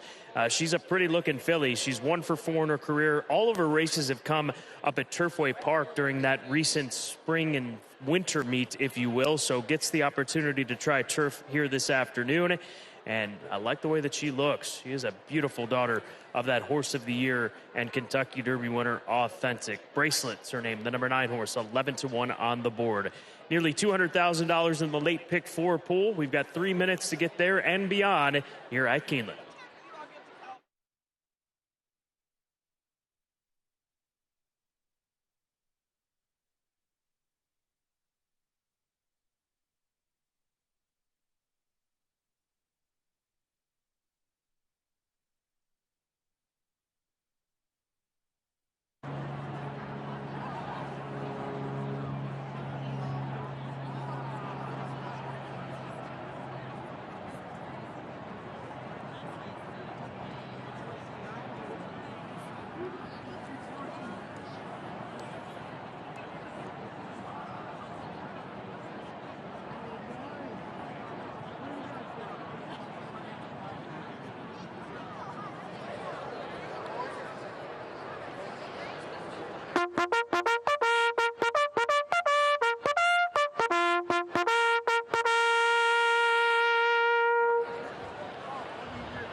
Horses have reached the starting gate for Keeneland's 7th race, the Blue Diamond Stud, start of the late pick 4.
Moving into line, race 7.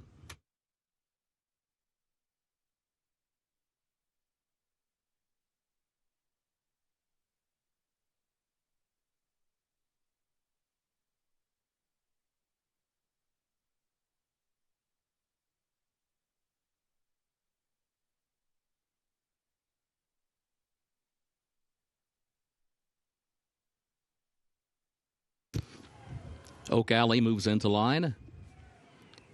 Here's Bracelet. Coretto moves in. Love You Anyway. Meg's a Star. Sea Runner walks up. Getting set for the start of the late pick 4, race 7. Bred to Run is the last one. Goes in, they're at the post.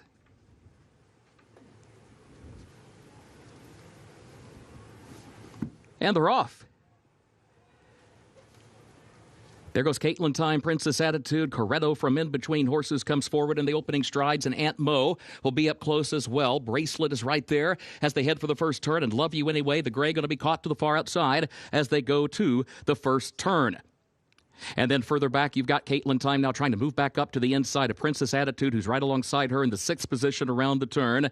Sea Runner stays 3 wide around the turn, no room to the inside, and moves up from 7th. Tricky Kitty is 8th down toward the inside. Oak Alley is in 9th. Quietly was wide around the turn in the 10th position as they head on to the back stretch. Bred to Run is next to last, placed outward from the rail around the turn. And then Meg's a Star, who trails 22.86. That was the time for the opening quarter. Aunt Mo, the leader up the back stretch. Aunt Mo against the rail, leads it by a length and a half. Bracelet goes second by a half length. Coretto is third to the inside, 3/4 of a length. Love You Anyway will be wide to the far turn in 4th. Princess Attitude is in 5th. Keeneland Time goes in 6th. Sea Runner is in 7th. Tricky Kitty is 8th. And then quietly 9th on the outside. 47.35 seconds, the time for the opening half mile. Aunt Mo, Bracelet, Love You Anyway from the rail out, separated by a length and a half around the far turn. Coretto looks for running room to the inside. Sea Runner has to go to the far outside, still some 6 lengths off the lead. Quietly has to go to the grandstand side. Bracelet has the lead. Princess Attitude needs room. Love You Anyway is there to the outside. Bracelet, Love You Anyway to the outside. Then Princess Attitude. Coretto's in traffic down toward the rail and trying to find room but can't. Final furlong here for Bracelet with a 3-length lead. Love You Anyway, and then Princess Attitude. Coretto runs on down toward the rail. Bracelet in front, and Bracelet to win it. It was Princess Attitude who rallied up in time for 2nd. Love You Anyway was 3rd and close for 4th.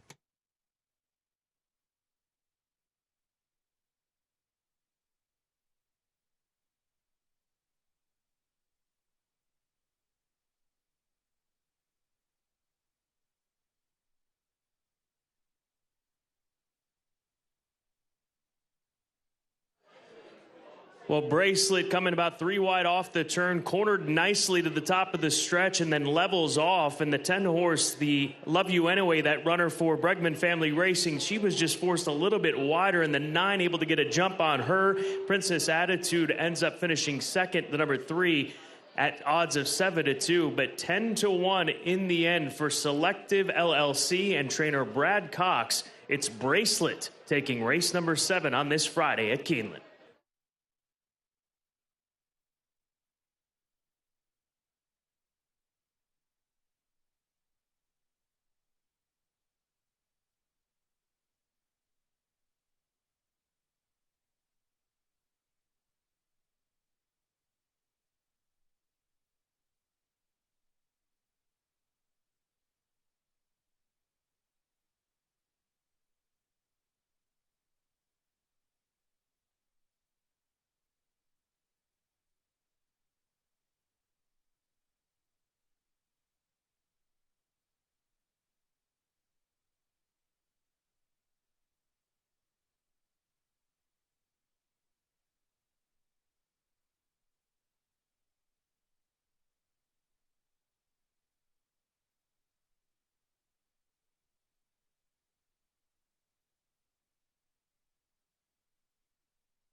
Unofficial results of Keeneland's 7th race. Number 9, Bracelet first.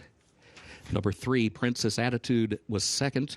Number 10, Love You Anyway third. And the 1, Caitlin Time was fourth. 9-3-10-1 unofficial.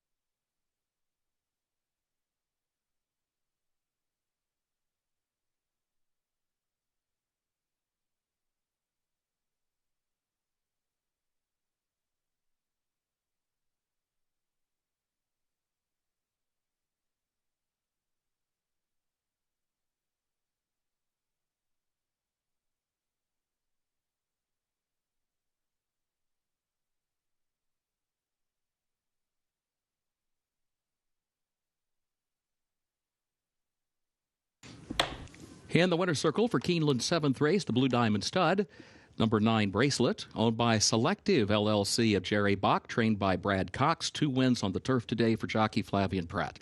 Bracelet, a 3-year-old authentic filly out of Belligatino by Tappet, bred in Kentucky by Jumping Jack Racing LLC and Seclusive Farm. Keeneland sales graduate Bracelet, 1 minute 41.99 seconds for the mile and a 16th over the firm turf. Results official for race 7. 9-3-10-1 official.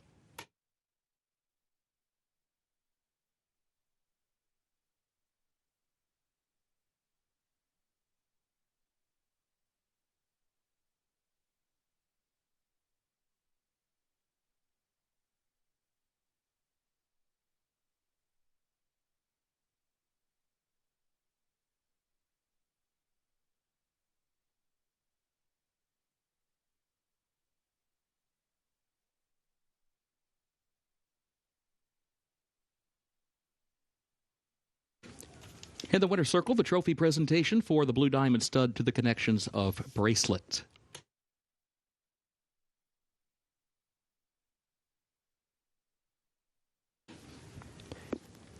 Keeneland's 8th race upcoming. Back to the main track we go. The main track is listed fast. Race 8 will finish in the short stretch, the first wire. Doubled and pick 3 wagering starts the last of the day's rolling pick 3. Scratch the 9, Trademark. Number 9, Trademark scratched.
Race number 8 moves us back to the main track, the fast main track here this afternoon. This is a three level allowance race. Phrase I was looking for. Optional $100,000 tag. A mile to 16th is going to be the distance, so a first wire finish in the short stretch here at Keeneland. Scratch the 9, so a field of 8 getting set to line up, and the number 8 horse is the favorite at 5-2. This is a runner that comes out of the Bill Mott barn in Capital Idea, son of Classic Empire, who has run some very big races in his most recent couple of starts, and those are his only starts this year at the age of 4. He's really grown up and gotten a lot better than what we saw from him during his 3-year-old campaign, which is not abnormal. As older horses get older, they tend to be at their peak maturity at the ages of 4 and 5, and his race at Saratoga, going that mile distance on the 31st of August, was extremely impressive. He rallied off the pace that afternoon. He did so in his prior race. So 2 for 2 at the age of 4, bringing his run down here to Keeneland, and we'll see how he fares. He's 5-2 on the board right now as the very slight favorite in this very competitive allowance race. So Capital Idea, outside draw with Junior Alvarado soon to be in the saddle, son of Classic Empire, who was purchased 3 years ago at the September sale here at Keeneland for $260,000. So we'll go with Capital Idea, the number 8 horse, on top, looking for the natural hat trick, looking for his 3rd win in a row. We move on in the conversation here in the paddock to the number 6 horse, who is 4-1 right now. That is Generous Tipper for Wathman Racing and trainer Kenny McPeak. It's a horse that started off his career here in the United States between Ellis and then Keeneland, Churchill. He won the Discovery Stakes up in New York at the Belmont at Aqueduct meet at the end of November before heading to Dubai to the Dubai World Cup Carnival, and ran in 2 legs of the Maktoum Challenge. That is the race series that sets up runners for local preps for the Dubai World Cup. He just was not himself in either of those 2 races back in January and March. It's been 7 months since we saw him at the beginning of March at Meydan in Dubai. And I think that coming back here to the United States, back to familiar territory for him, and the fact that Wathman Racing has sent him back in this direction is a positive. They didn't press on with him and try to get him into the Dubai World Cup after those failed attempts where he was beaten 40 lengths in his most recent start, again, at the beginning of March. But I think the Generous Tipper, with his course form here at Keeneland, is a big-time positive as well. And I think the mile and a 16th distance is certainly going to be a benefit for him off this 7-month layoff. So Generous Tipper, 4-1 on the board with Irad Ortiz going to take the call here this afternoon. First time that Irad will ride this son of Street Sense. And then finally, the number 4 horse, that is Hold My Bourbon for Safi Joseph Jr., a runner that comes out of sprint races. He ran in the Grade 1 Forgo, a bit overmatched in that Grade 1 sprint. In the Park Sprint Stakes, he was only beaten a length and 3/4 back on the 20th of September, but there's a good chance he could show some speed in this race, which is always beneficial when going a mile and a 16th at Keeneland, or any race for that matter. So Hold My Bourbon, certainly some questions I think to be answered as far as facing off against these types of runners at this mile and a 16th distance, but he's certainly a contender in a very good race that even features horses like Catching Freedom, the number 7 horse, who is a past Louisiana Derby winner back in 2024. Good luck in race number 8. Starts the late pick 3. We're 13 minutes to post.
Horses are entering the track for Keeneland's 8th race, the Hermitage Farm.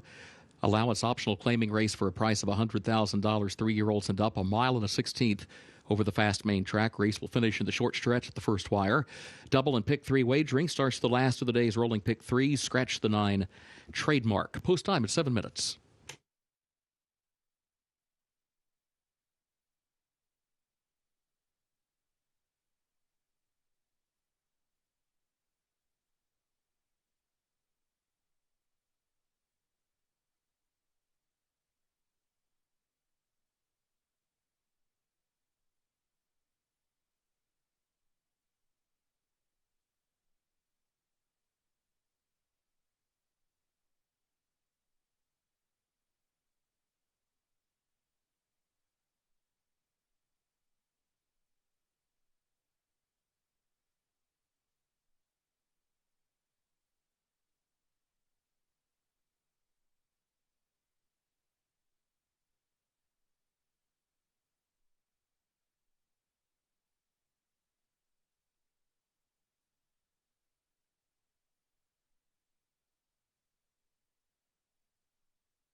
Just now 6 minutes away from race number 8, and we're looking at Catching Freedom for the Albaugh family stables and trainer Brad Cox. This is last year's Louisiana Derby winner who was 4th in the Kentucky Derby, only beaten a length and 3/4. These are races back in 2024. He ran in the Preakness. He was 3rd behind Seize the Gray, chasing that pace. The big question for him surrounding this horse and why he is 5-1, because he's a horse that's made over $1.3 million, are his 2 starts this year at the age of 4. Well beaten in the Grade 3 Mine Shaft, well beaten in an allowance race, similar allowance race over at Churchill Downs. So it could be bounce back time for him here this afternoon. He's never raced at Keeneland. He's typically a horse that lays back and comes from way out of it. So maybe they just drop anchor here today and hope for the best with Catching Freedom, the son of Constitution, again, who's made over $1.3 million, winning the likes of the Smarty Jones at Oaklawn and the Louisiana Derby back in 2024.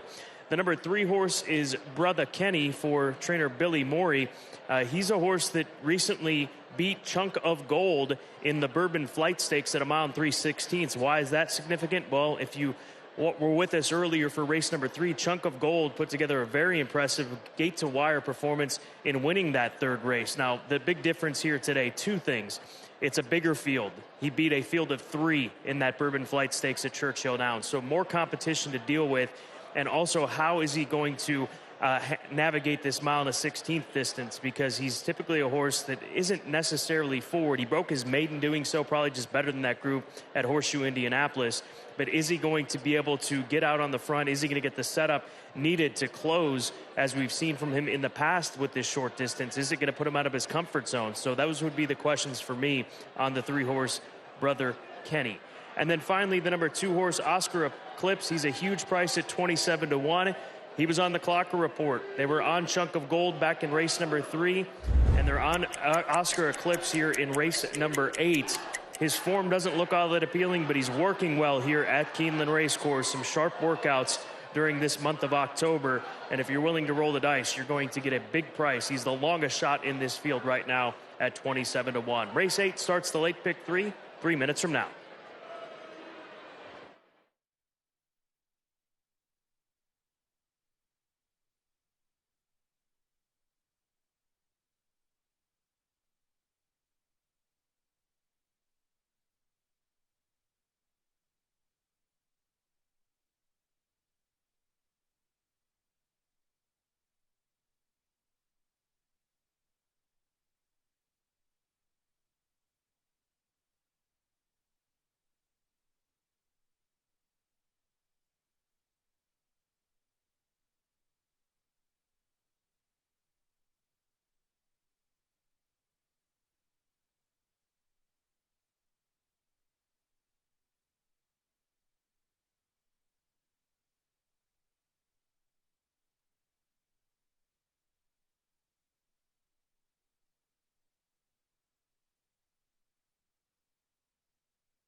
Horses have reached the starting gate for Keeneland's 8th race, the Hermitage Farm.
Moving into line race 8.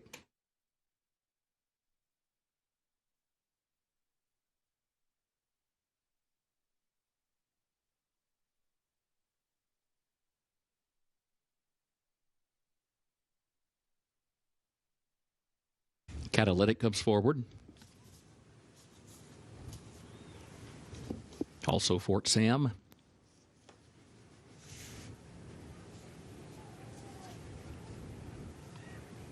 Oscar Eclipse along with Generous Tipper.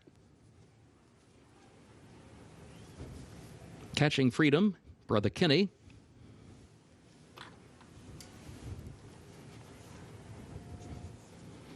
Hold My Bourbon. Capital Idea, the last one, walks up. Goes in, first wire at the post.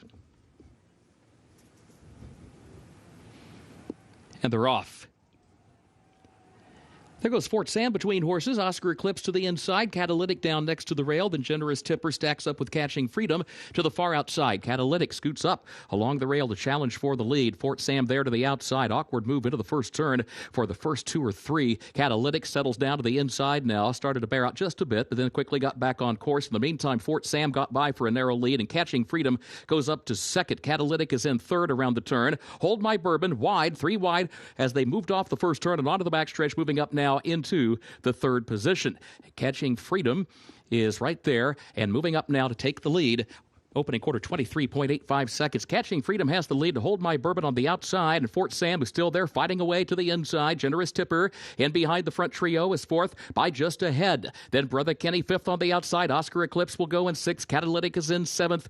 And finally, Capital Idea last. 47.8 seconds was the time for the first half mile. Catching Freedom outside. Fort Sam inside. Hold My Bourbon seeks to join them. Generous Tipper is still fourth, just over 2 lengths off the lead. Brother Kenny has to swing wide to the far turn from fifth. Oscar Eclipse is in sixth. Capital Idea seventh. Catalytic now drops out to last. Catching Freedom comes to the quarter pole with the lead. Hold My Bourbon, Brother Kenny to the far outside. Generous Tipper is in behind horses. Fort Sam dropping out toward the back of the pack, top of the short stretch. As they move to the lane, Brother Kenny right alongside of Catching Freedom now. Catching Freedom inside, Brother Kenny to the outside. Generous Tipper finds an opening down toward the rail. Into the final furlong they come. Generous Tipper comes storming up the inside. Capital Idea runs late far outside to fourth. Generous Tipper has the lead from Catching Freedom, Brother Kenny, then Capital Idea. Generous Tipper, Irad Ortiz Jr. to win it. It was Catching Freedom home second, close for third, Capital Idea or Brother Kenny.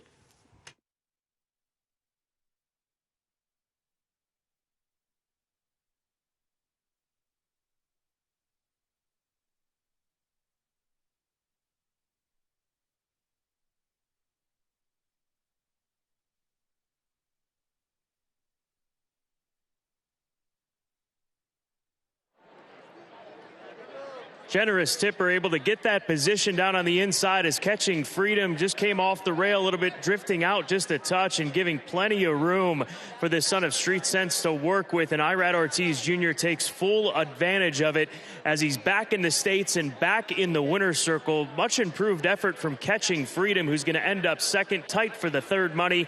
But this one led by Generous Tipper to the wire as he gets the victory at odds of 7-2.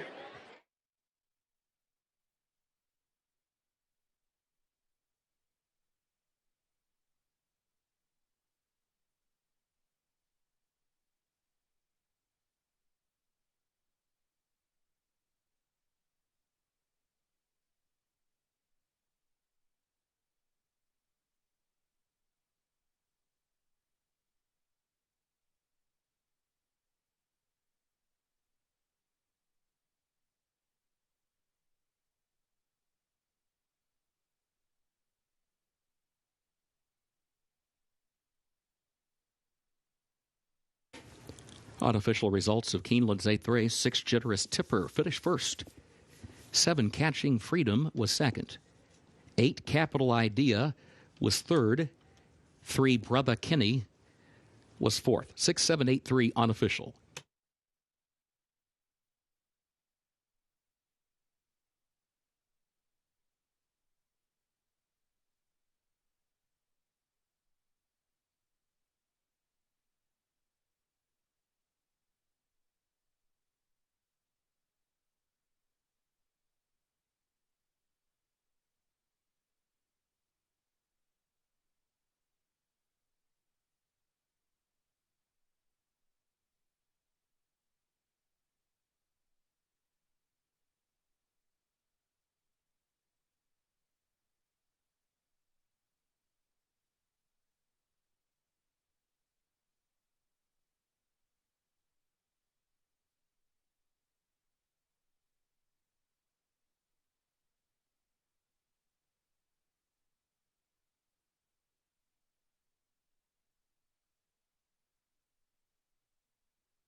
Moving into the winner's circle for Keeneland's 8th race, the Hermitage Farm, number 6, Generous Tipper, owned by Wathnan Racing of Tamim Ben Hamad Al Thani. Trained by Kenny McPeak. 2 wins today for him. The winning jockey is Irad Ortiz Jr. Generous Tipper, 4-year-old son of Street Sense, out of Stop Shopping Debbie by Curlin, bred in Kentucky by Jeff and Melissa Prunsick. 1 minute 44.36, the time for the 8.5 furlongs over the fast main track.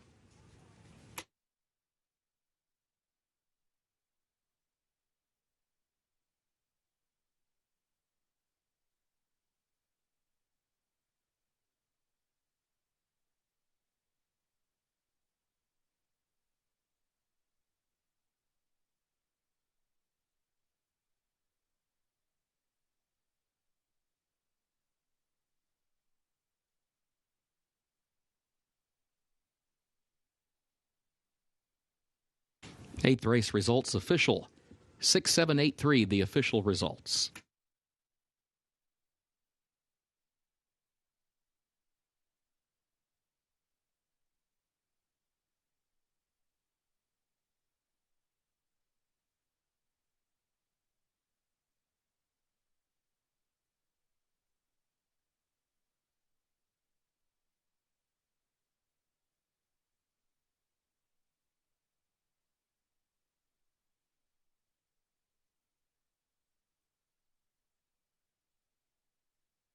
In the winner's circle, the Hermitage Farm Trophy presentation to the connections of Generous Tipper.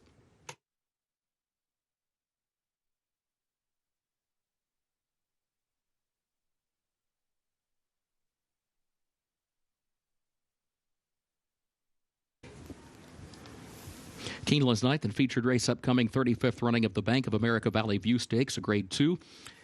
Turf is listed firm, the rail at 10 feet. Starts the last of the day's rolling doubles. Scratch number 3, Ramsey Pond. Also scratch 13, Golden Sunshine. And scratch 14, Yes It Is. 15 draws into the race. 15 next up, draws in.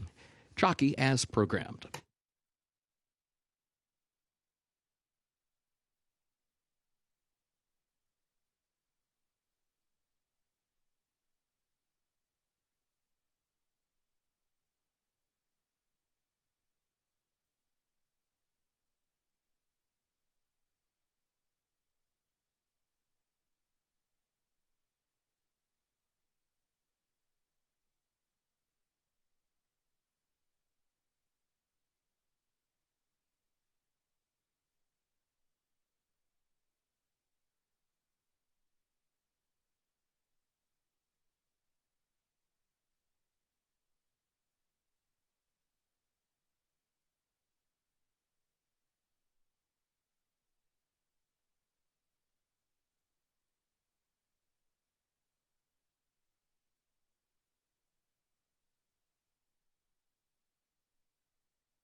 Race number 9 is our Friday feature. It's the Grade 2 Bank of America Valley View Stakes for 3-year-old fillies. They'll be going a mile on the turf course for a $400,000 purse. And right now we're looking at the current favorite. That is Tabiti, the number 9 horse for Juddmonte Farm, a filly by Kingman out of the First Defense mare in Lily Fire. This one came to Brad Cox since her last run at Kentucky Downs. She was formerly with trainer Rafe Beckett, and she ran down at Kentucky Downs in the Grade 2 Music City. That was about a month and a half ago on September 6th. This is a filly that started off her career in Europe. She started off 2 for 2, going 7 furlongs and 6 furlongs. She stepped up into Group 1 competition in the Fillies Mile at Newmarket and was 5th that day behind one of the top 2-year-old fillies of last year. This is looking at her 2-year-old form in Desert Flower. This filly made her first start of the season in the Sandringham Stakes, that 25-horse field at Royal Ascot. She was on the far side group, the smaller group, as a majority of those fillies in the Sandringham Stakes gravitated towards the stand side at Royal Ascot, and she ended up finishing 3rd.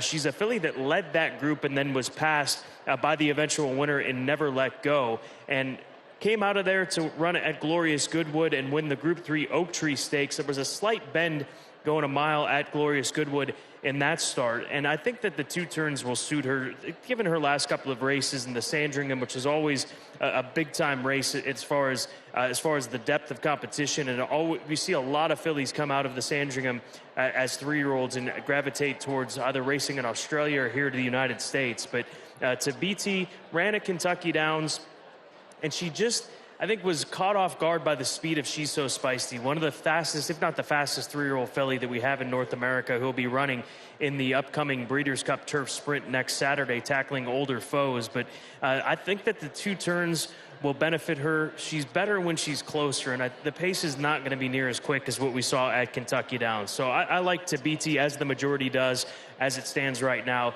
2-1 on the board for the well-bred daughter of Kingman, looking for her first win in the United States in just her second start here in the United States.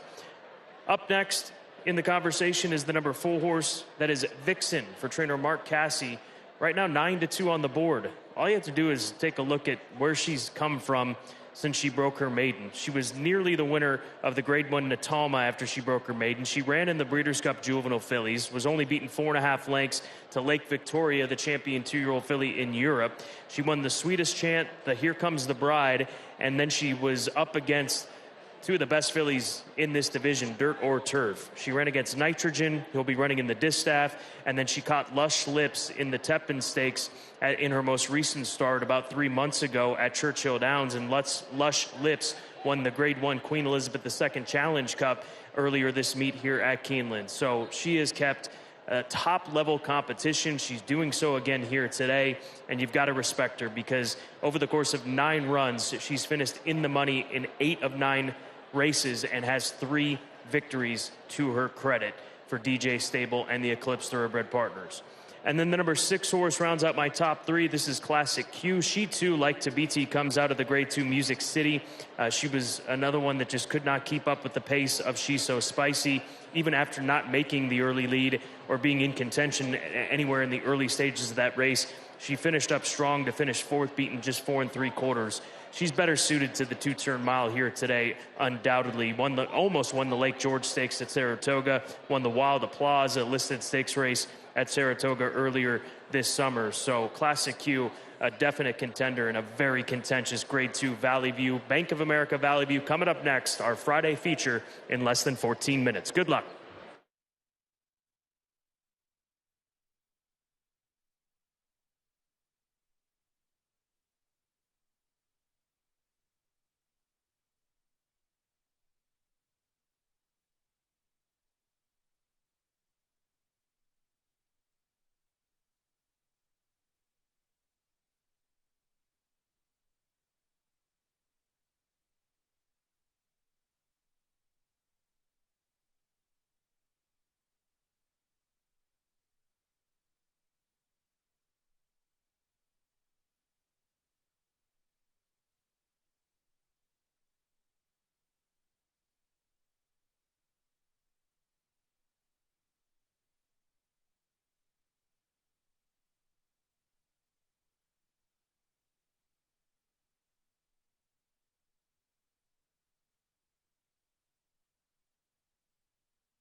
Horses are entering the track for Keeneland's 9th and featured race, 35th running of the Bank of America Valley View Stakes, Grade 2, 3-year-old fillies, 1 mile on the firm turf with the rail at 10 feet. Starts the last of the day's rolling double. Scratch 3, Ramsey Pond.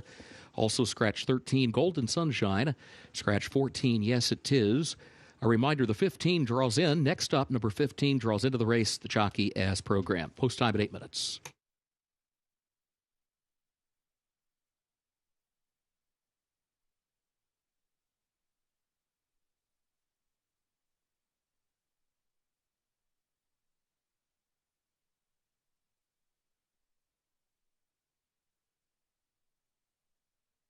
Parading to the post, number 1, Admit, owned by the Claiborne Farm of Seth Hancock, trained by Tom Drury Jr. John Velasquez is up. 2, Play with Fire, owned by LSU Stables of Lawrence Sarf, trained by Chad Brown, the jockey Flavian Pratt. 3 is Scratched. 4 is Vixen, owned by the DJ Stable LLC of Leonard Green. Eclipse Thoroughbred Partners of Aaron Wellman, trained by Mark Cassie, the jockey Tyler Gaffalione. 5, Sturgeon Moon, owned by OXO Equine LLC of Larry Best, the trainer Will Walden, the jockey Luis Saez. 6, Classic Q, owned by Gary Barber, Blue Creval Racing of Hugh Daly, Eclipse Thoroughbred Partners of Aaron Wellman, trained by Mark Cassie, the jockey Jose Ortiz. 7, Something About Her, owned by X-Men Racing 4, Donato Lani, Madaket Stables LLC, Saul Kuman, SF Racing LLC, Gavin Murphy, trainer Brendan Walsh, jockey Edgar Morales. 8, Raining Flowers, owned by 4G Racing LLC, Brent Gazaway, trained by John Ortiz, Frankie Dettori, the jockey. 9, Tabiti, owned by Judd Mott of Fahad Bin Khalid, trained by Brad Cox, jockey Irad Ortiz Jr. 10, Stormy Paradise, owned by David Bruce Bloom, trained by Ed Moger Jr., Sophie Doyle to ride. 11, Totally Justified, owned by Bregman Family Racing LLC of Alex Bregman, trained by Rusty Arnold, jockey Axel Concepcion. 12, Mayday Ready, owned by the Katie Rich Stables LLC of Lawrence Doyle, trained by Joseph Lee, jockey Ben Curtis. And drawing in from the also eligible list, number 15, Next Up, owned by Steve Robbins, trained by Matt Sims, the jockey Mario Gutierrez. Post time at 5 minutes.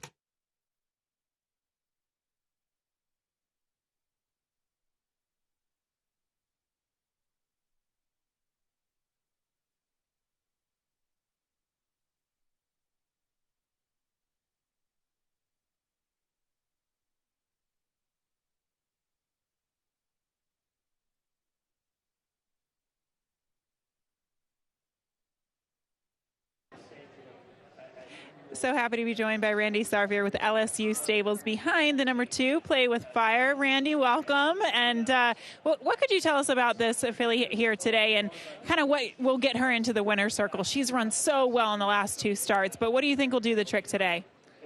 Luck. I think the last 2 races she got in trouble a little, and I think she's ready today. She's sitting on a big race. Chad gave her a nice rest, and we've got a great post. Flavian won 2 races on the grass today. He's going for his 3rd. He lays right in the right spot. She'll go. Is the right spot just getting covered up down on the inside? Just being ready to roll. Are you ready to roll? Yes, we're ready to roll. All right, well, good luck here today. Thank you.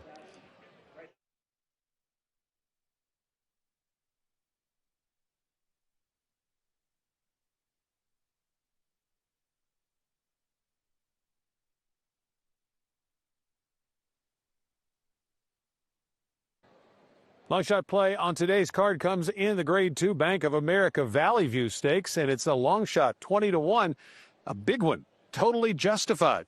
Totally Justified lost by a half length to future Grade 1 winner Fionn back in May. So that kind of performance would give this filly a great shot here. 0 for 5 this year, but her losses have been against Nitrogen, Laura Lynn, and 3 times to Fionn. And the cutback in distance may help for a filly that ran big here on this turf course last fall at 20-1 on the morning line. Totally Justified.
The horses have reached the starting gate for Keeneland's 9th and featured race, 35th running of the Bank of America Valley View Stakes, Grade 2.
Moving into line, 9th race.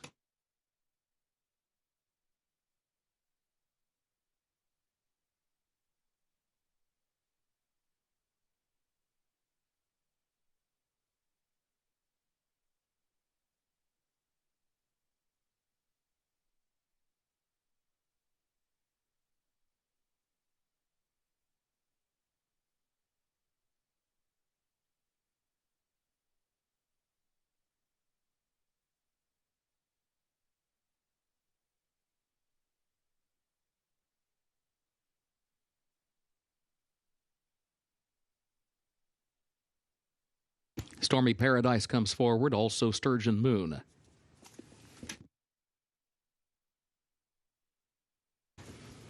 Totally Justified moves in, Classic Q as well. Something About Her walks up. Mayday Ready. Next up, Draws In, comes forward. At the post.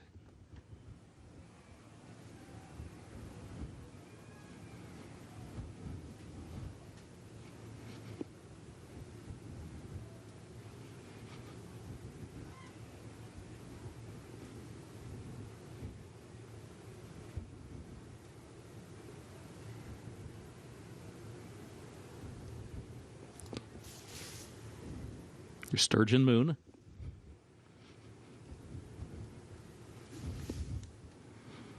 Moves back into line.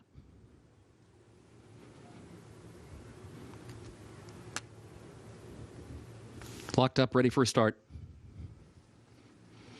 They're off in the Bank of America Valley View Stakes. There goes Admit from the inside, along with Play with Fire, Sturgeon Moon, and Stormy Paradise. Long shot moves from the center of the course for the lead. Stormy Paradise goes to the front. Sturgeon Moon will go second. Totally Justified, forwardly placed in third. To BT Between Horses is fourth. Play with Fire is fifth. Something About Her is sixth. Next up, moving up a couple of spots from seventh and moves forward around the first turn. Admit back toward the inside is eighth. Vixen is ninth. Classic Q is 10th. Between Horses, Raining Flowers is 11th. Mayday Ready wide around the first turn, last to the 12. 22.74 seconds the time for the opening quarter. Stormy Paradise opens up on a 4-length lead. Up the backstretch, Totally Justified goes second by just over 2 lengths. Sturgeon Moon is third by a length. Next up, fourth on the outside, to BT is fifth by a neck and is joined there by Something About Her as they move off the end of the backstretch. Long shot Stormy Paradise gets the opening half mile, 46.54 seconds, leads it by 3.5 lengths. Totally Justified goes second by 3. Next up is third on the outside by just ahead.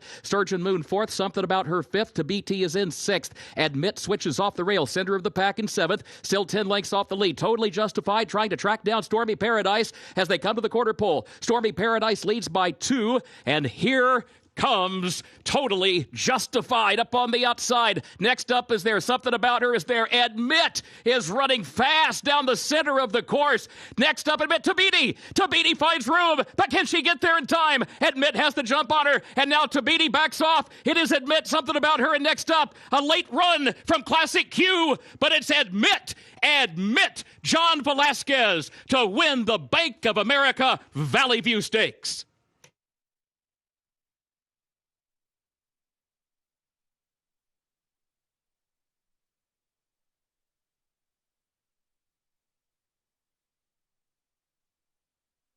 One minute 35.17 seconds, a stakes record.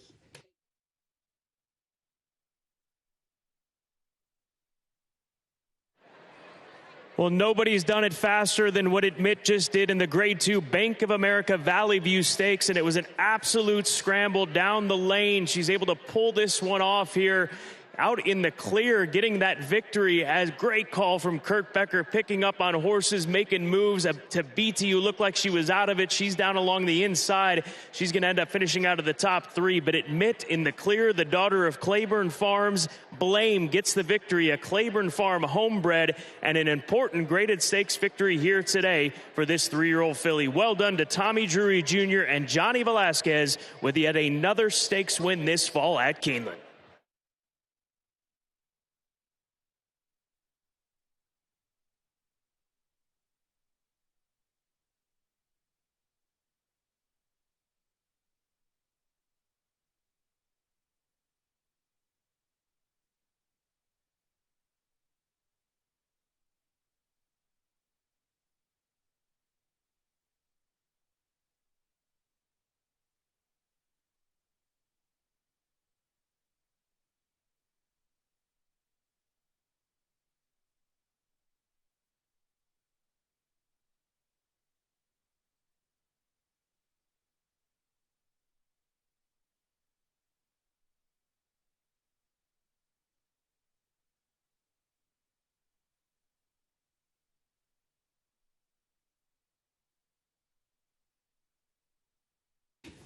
Unofficial results of Keeneland's ninth and featured race. Number 1, Admit, finished first. Number 6, Classic Q, second. Number 7, Something About Her, was third. Number 15, next up, was fourth. 167.15, unofficial.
Ninth race results official. 1:06:7:15, the official results.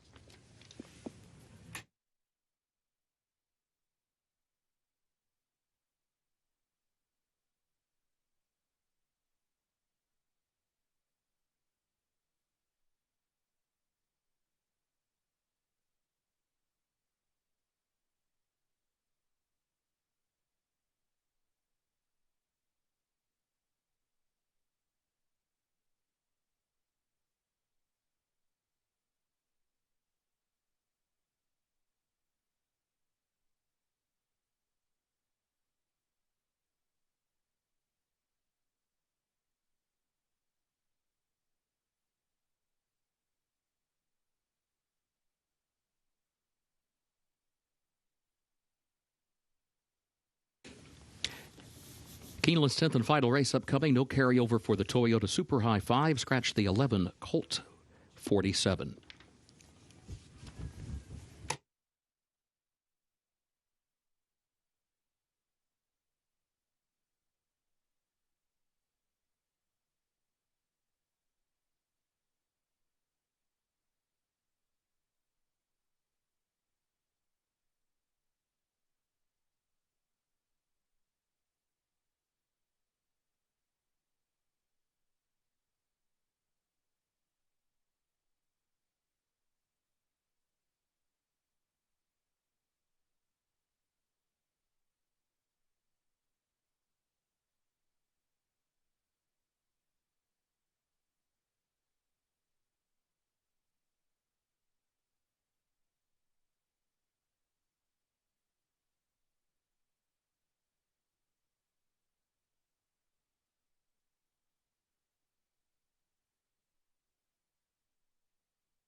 The official winner of Keeneland's 9th and featured race 35th running of the Bank of America Valley View Stakes Grade 2, number 1, Admit.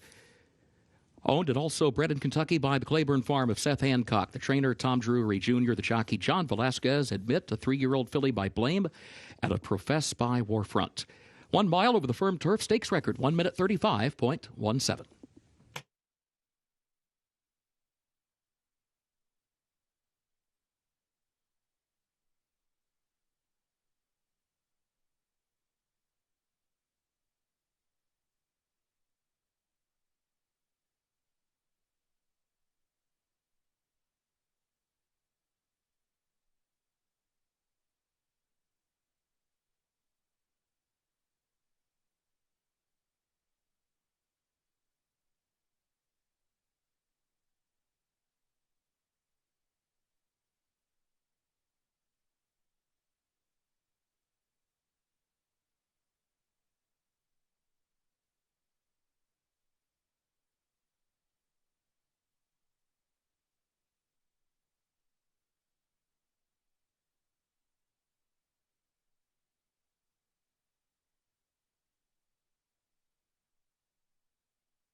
Now the trophy presentation for the featured Grade 2 Bank of America Valley View. John Gardner, President, and Tracy Taylor, Market Executive, Bank of America, Kentucky, and Felicia Lewis, Division Executive, Bank of America, present to the connections of Admit.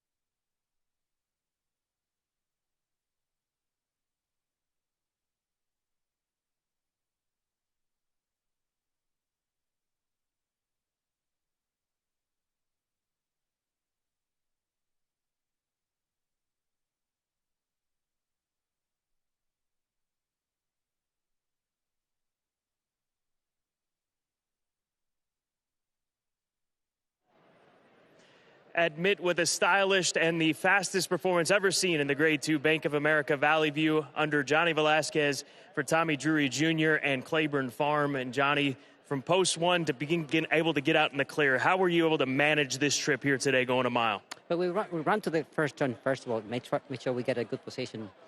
Fabian's in front of me was getting a little trouble. He was bouncing around the first turn against the rail. And once we got to the back stretch, I keep it right behind the other horse in front of me, and I kept it there like I was telling Tommy. And I put her to the clear a little bit, and she kind of went like that, put it right behind some of the horse that was in front of me. And I didn't pull it into the quarter pole when we came out, and she put the ears like, she's fresh. And when I asked her, she responded really, really well. Now she put the head in front, and she fell by herself, and she went to duck in with the other horse. Went left-handed, she responded nicely. Tommy gave me a lot of confidence right before the race. She was doing great, right the way you want to, and worked out really good. You've had some great achievements over the course of your career. You just tied Pat Day with seven victories for the most stakes wins by a jockey ever at a Keeneland meet. He did it back in 1998. How would you sum up this meet that you've had so far with all these great stakes successes? Incredible. I mean, in doing it my age, I guess, getting the opportunities with all these horses. It's nice to be wanted and to be, getting opportunities the way I've been given in this meet. And the horses are running well, so you have to give it to the horses. I try to place it the way I want to. And then when you ask their response, they make you a hero. Congratulations, Johnny, and a heck of a meet and a big-time performance here in the Valley View. Thank you so much. Tommy, a special performance undoubtedly from this filly, but did you expect her to come with this kind of performance here today on the heels of her recent runs? Well, we were hopeful. Her last couple works have been fantastic, and we were cautiously optimistic. After the Kentucky Downs race, Walker reached out to me and said the Valley View at Keeneland seems like it's the logical spot for her, and we kind of worked backwards from that, and I'm just truly at a loss for words. It's this is a lot of fun. How extra special is it to get this victory for a team like Claiborne Farm, who has supported you so much? Well, Claiborne, they put me on the map. Tommy Drury's known for working for Claiborne, and at whatever capacity that I'm in, and to win.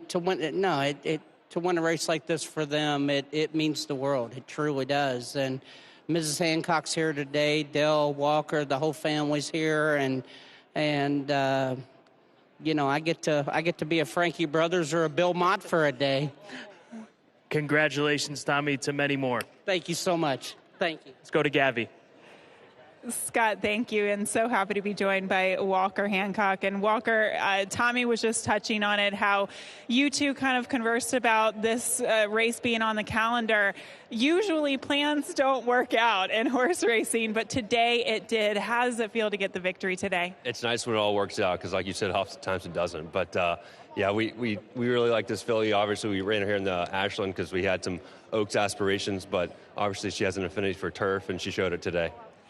Talking about the pedigree by a Claiborne Stallion and Blame, the family goes back a long time. Can you talk a little bit about even the female side of this family? How many generations it goes back at Claiborne? Yeah, I think she's a 7th or 8th generation family of ours, so it's nice to see it all come to fruition when you cultivate these families year over year, generation over generation. And to have Blame being her sire, who's obviously a homebred as well of ours, it's really special. Congratulations. Thank you. Admit gets the victory here today at Keeneland, and very happy connections.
The horses are entering the track for Keeneland's 10th and final race. Starter allowance for 2-year-old 6.5 furlongs over the fast main track. Scratch the 11, Colt 47. Number 11 is scratched. No carryover for the Toyota Super High 5. Post time at 7 minutes.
Seven minutes away from the 10th and final on this penultimate day of racing here at Keeneland Racecourse. A starter 50 going 6.5 furlongs on the fast main track. My top play is at 7-1 right now. That is the number 6 horse After Party for David Jacobson, who trains and owns this Son of Frosted. His first start and only start on dirt was when he broke his maiden for $25,000 after running on turf and synthetic at Gulfstream Park. This is certainly a step up in class, but the fact that David Jacobson protects him in this starter allowance race on the heels of by far and away his best race, I'll roll the dice with David Jacobson, who can be aggressive in spotting any of the horses that he campaigns throughout the Midwest and East Coast. So we'll go to After Party. Tyler Gaffleone signs on 7-1 on the Son of Frosted. Second selection is Misinformation for trainer Mark Cassey. Was able to win a maiden 50 from post position number 1 in his most recent start.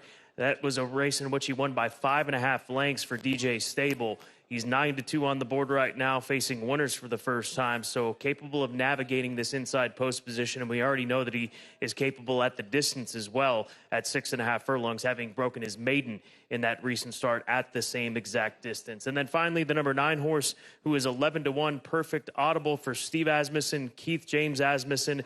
He was a maiden winner at the beginning of this meet, coming from well off the pace, and we've seen this main track play well to horses that are deep closers on multiple occasions this afternoon on this Friday card. So at odds of 12-1, Steve Asmussen in this heated battle for the training title for the fall between Brendan Walsh and Brad Cox certainly could get a leg up on going into closing day tomorrow with a strong and winning performance from Perfect Audible. But the 5 horse is the favorite. That is J.J. Gray for Kenny McPeak, a runner by Street Boss who's trying dirt for the first time. Manny Escobar and Kenny teamed up for a win earlier today with a 12-1 shot at the beginning of the card, and now they're in line with the favorite in the nightcap. Don't forget about the Toyota Super High 5 in our final race 5 minutes from now.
go do the food, but it's pretty tough to get the currents. Right. One drink, please. Okay, just a second.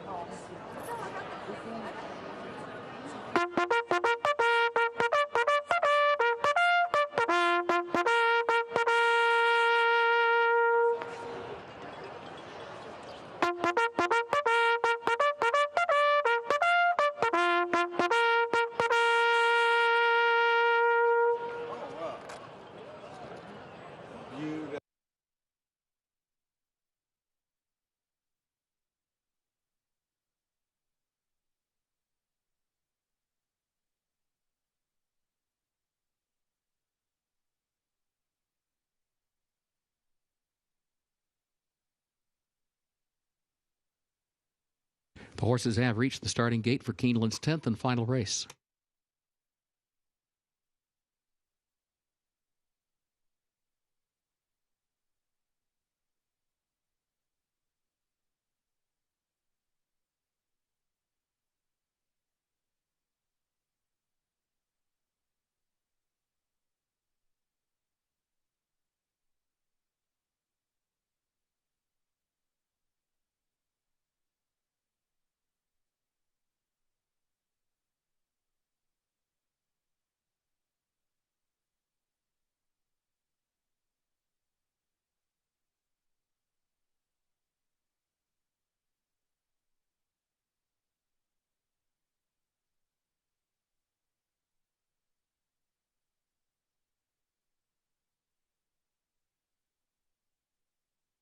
Moving into line race 10.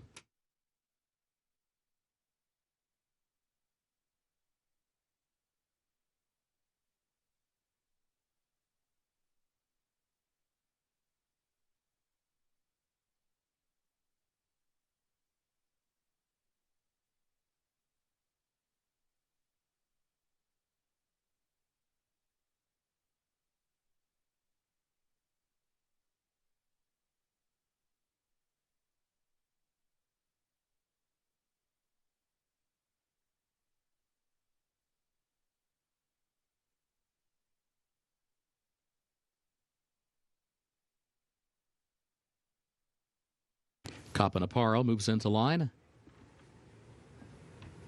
Kid Twist. Just Like Max. Perfect Audible goes in. Here's J.J. Gray.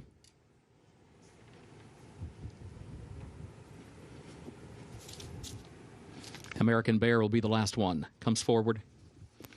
Goes in. They're at the post. And they're off. There goes American Bear from the outside, out for the early lead. After Party is right there as well, with Perfect Audible toward the extreme outside as well. As they head up the backstretch, Imagine John is trying to move up from in between horses to press the issue with Perfect Audible and After Party, and American Bear up on the far outside. Capanaparo is down toward the inside in fifth position.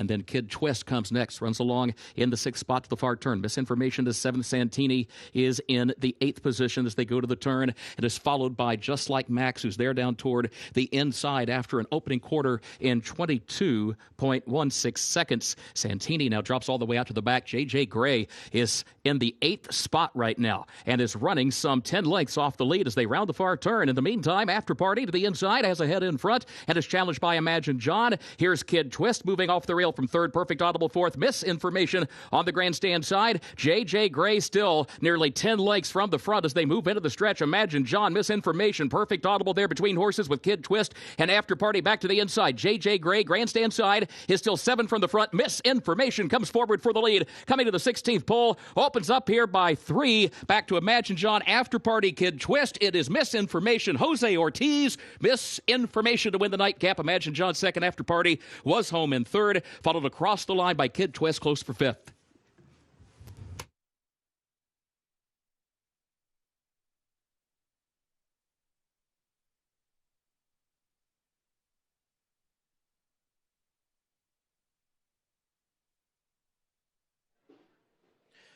Misinformation, back-to-back wins for the son of a Central Quality for DJ Stable, and manages to get from the rail out to the middle of the course here, and the table was set for him. The pace very quick, set by the number 6 horse After Party in part. He rattles off a good opening quarter and good half, and he ends up finishing third at 8-1 after quick fractions, and taking advantage of that here in the nightcap. Misinformation for Mark Casse and Jose Ortiz, well clear of the rest in our 10th and final.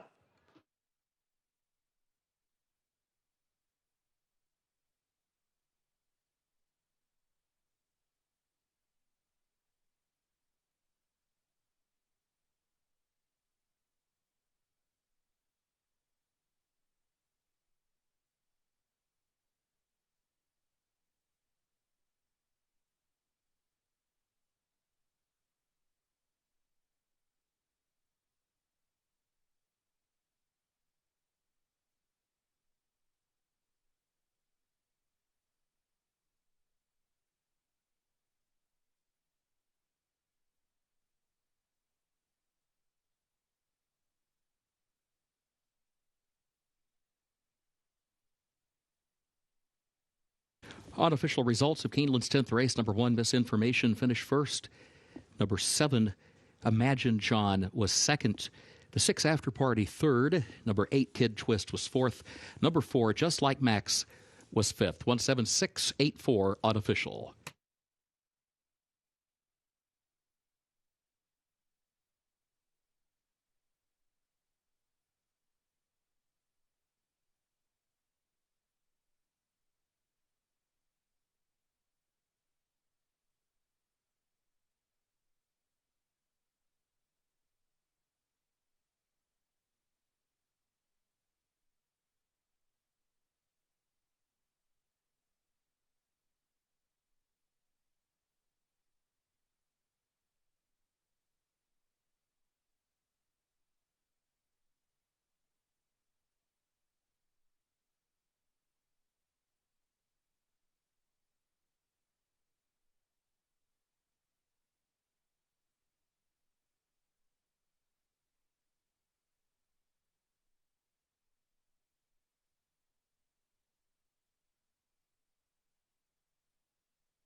Moving into the winner's circle for Keeneland's 10th race, number 1, Misinformation, owned by the DJ Stable LLC of Leonard Green, trained by Mark Casse. 2 wins today for jockey Jose Ortiz. Misinformation, a 2-year-old son of essential quality, out of Noel's Mischief by Into Mischief, bred in Kentucky by Edwin Anthony.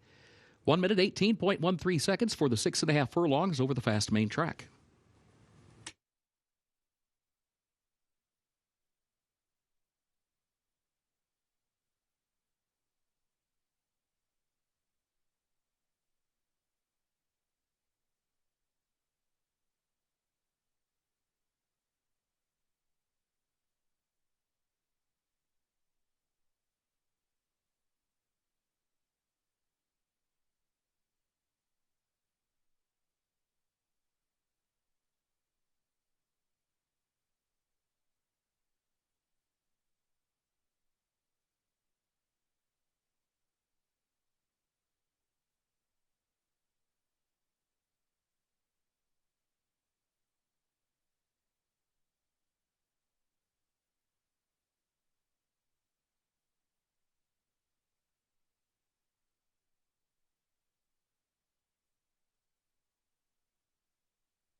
Tenth race results official, 17684, the official results.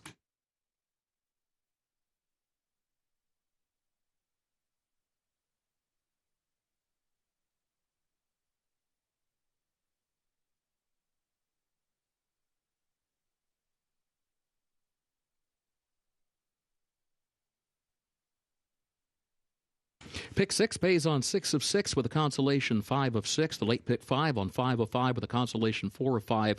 There will be a carryover for the Toyota Super High 5 for tomorrow's card, $23,819. The Toyota Super High 5 carryover. Of course, tomorrow, the final day of Keeneland's fall meet, mandatory payouts. Post time 1 p.m. Eastern. Simulcasting remains open for another 10 minutes. You may advance wager any races occurring after that time. For now, on behalf of Keeneland, thank you and good evening.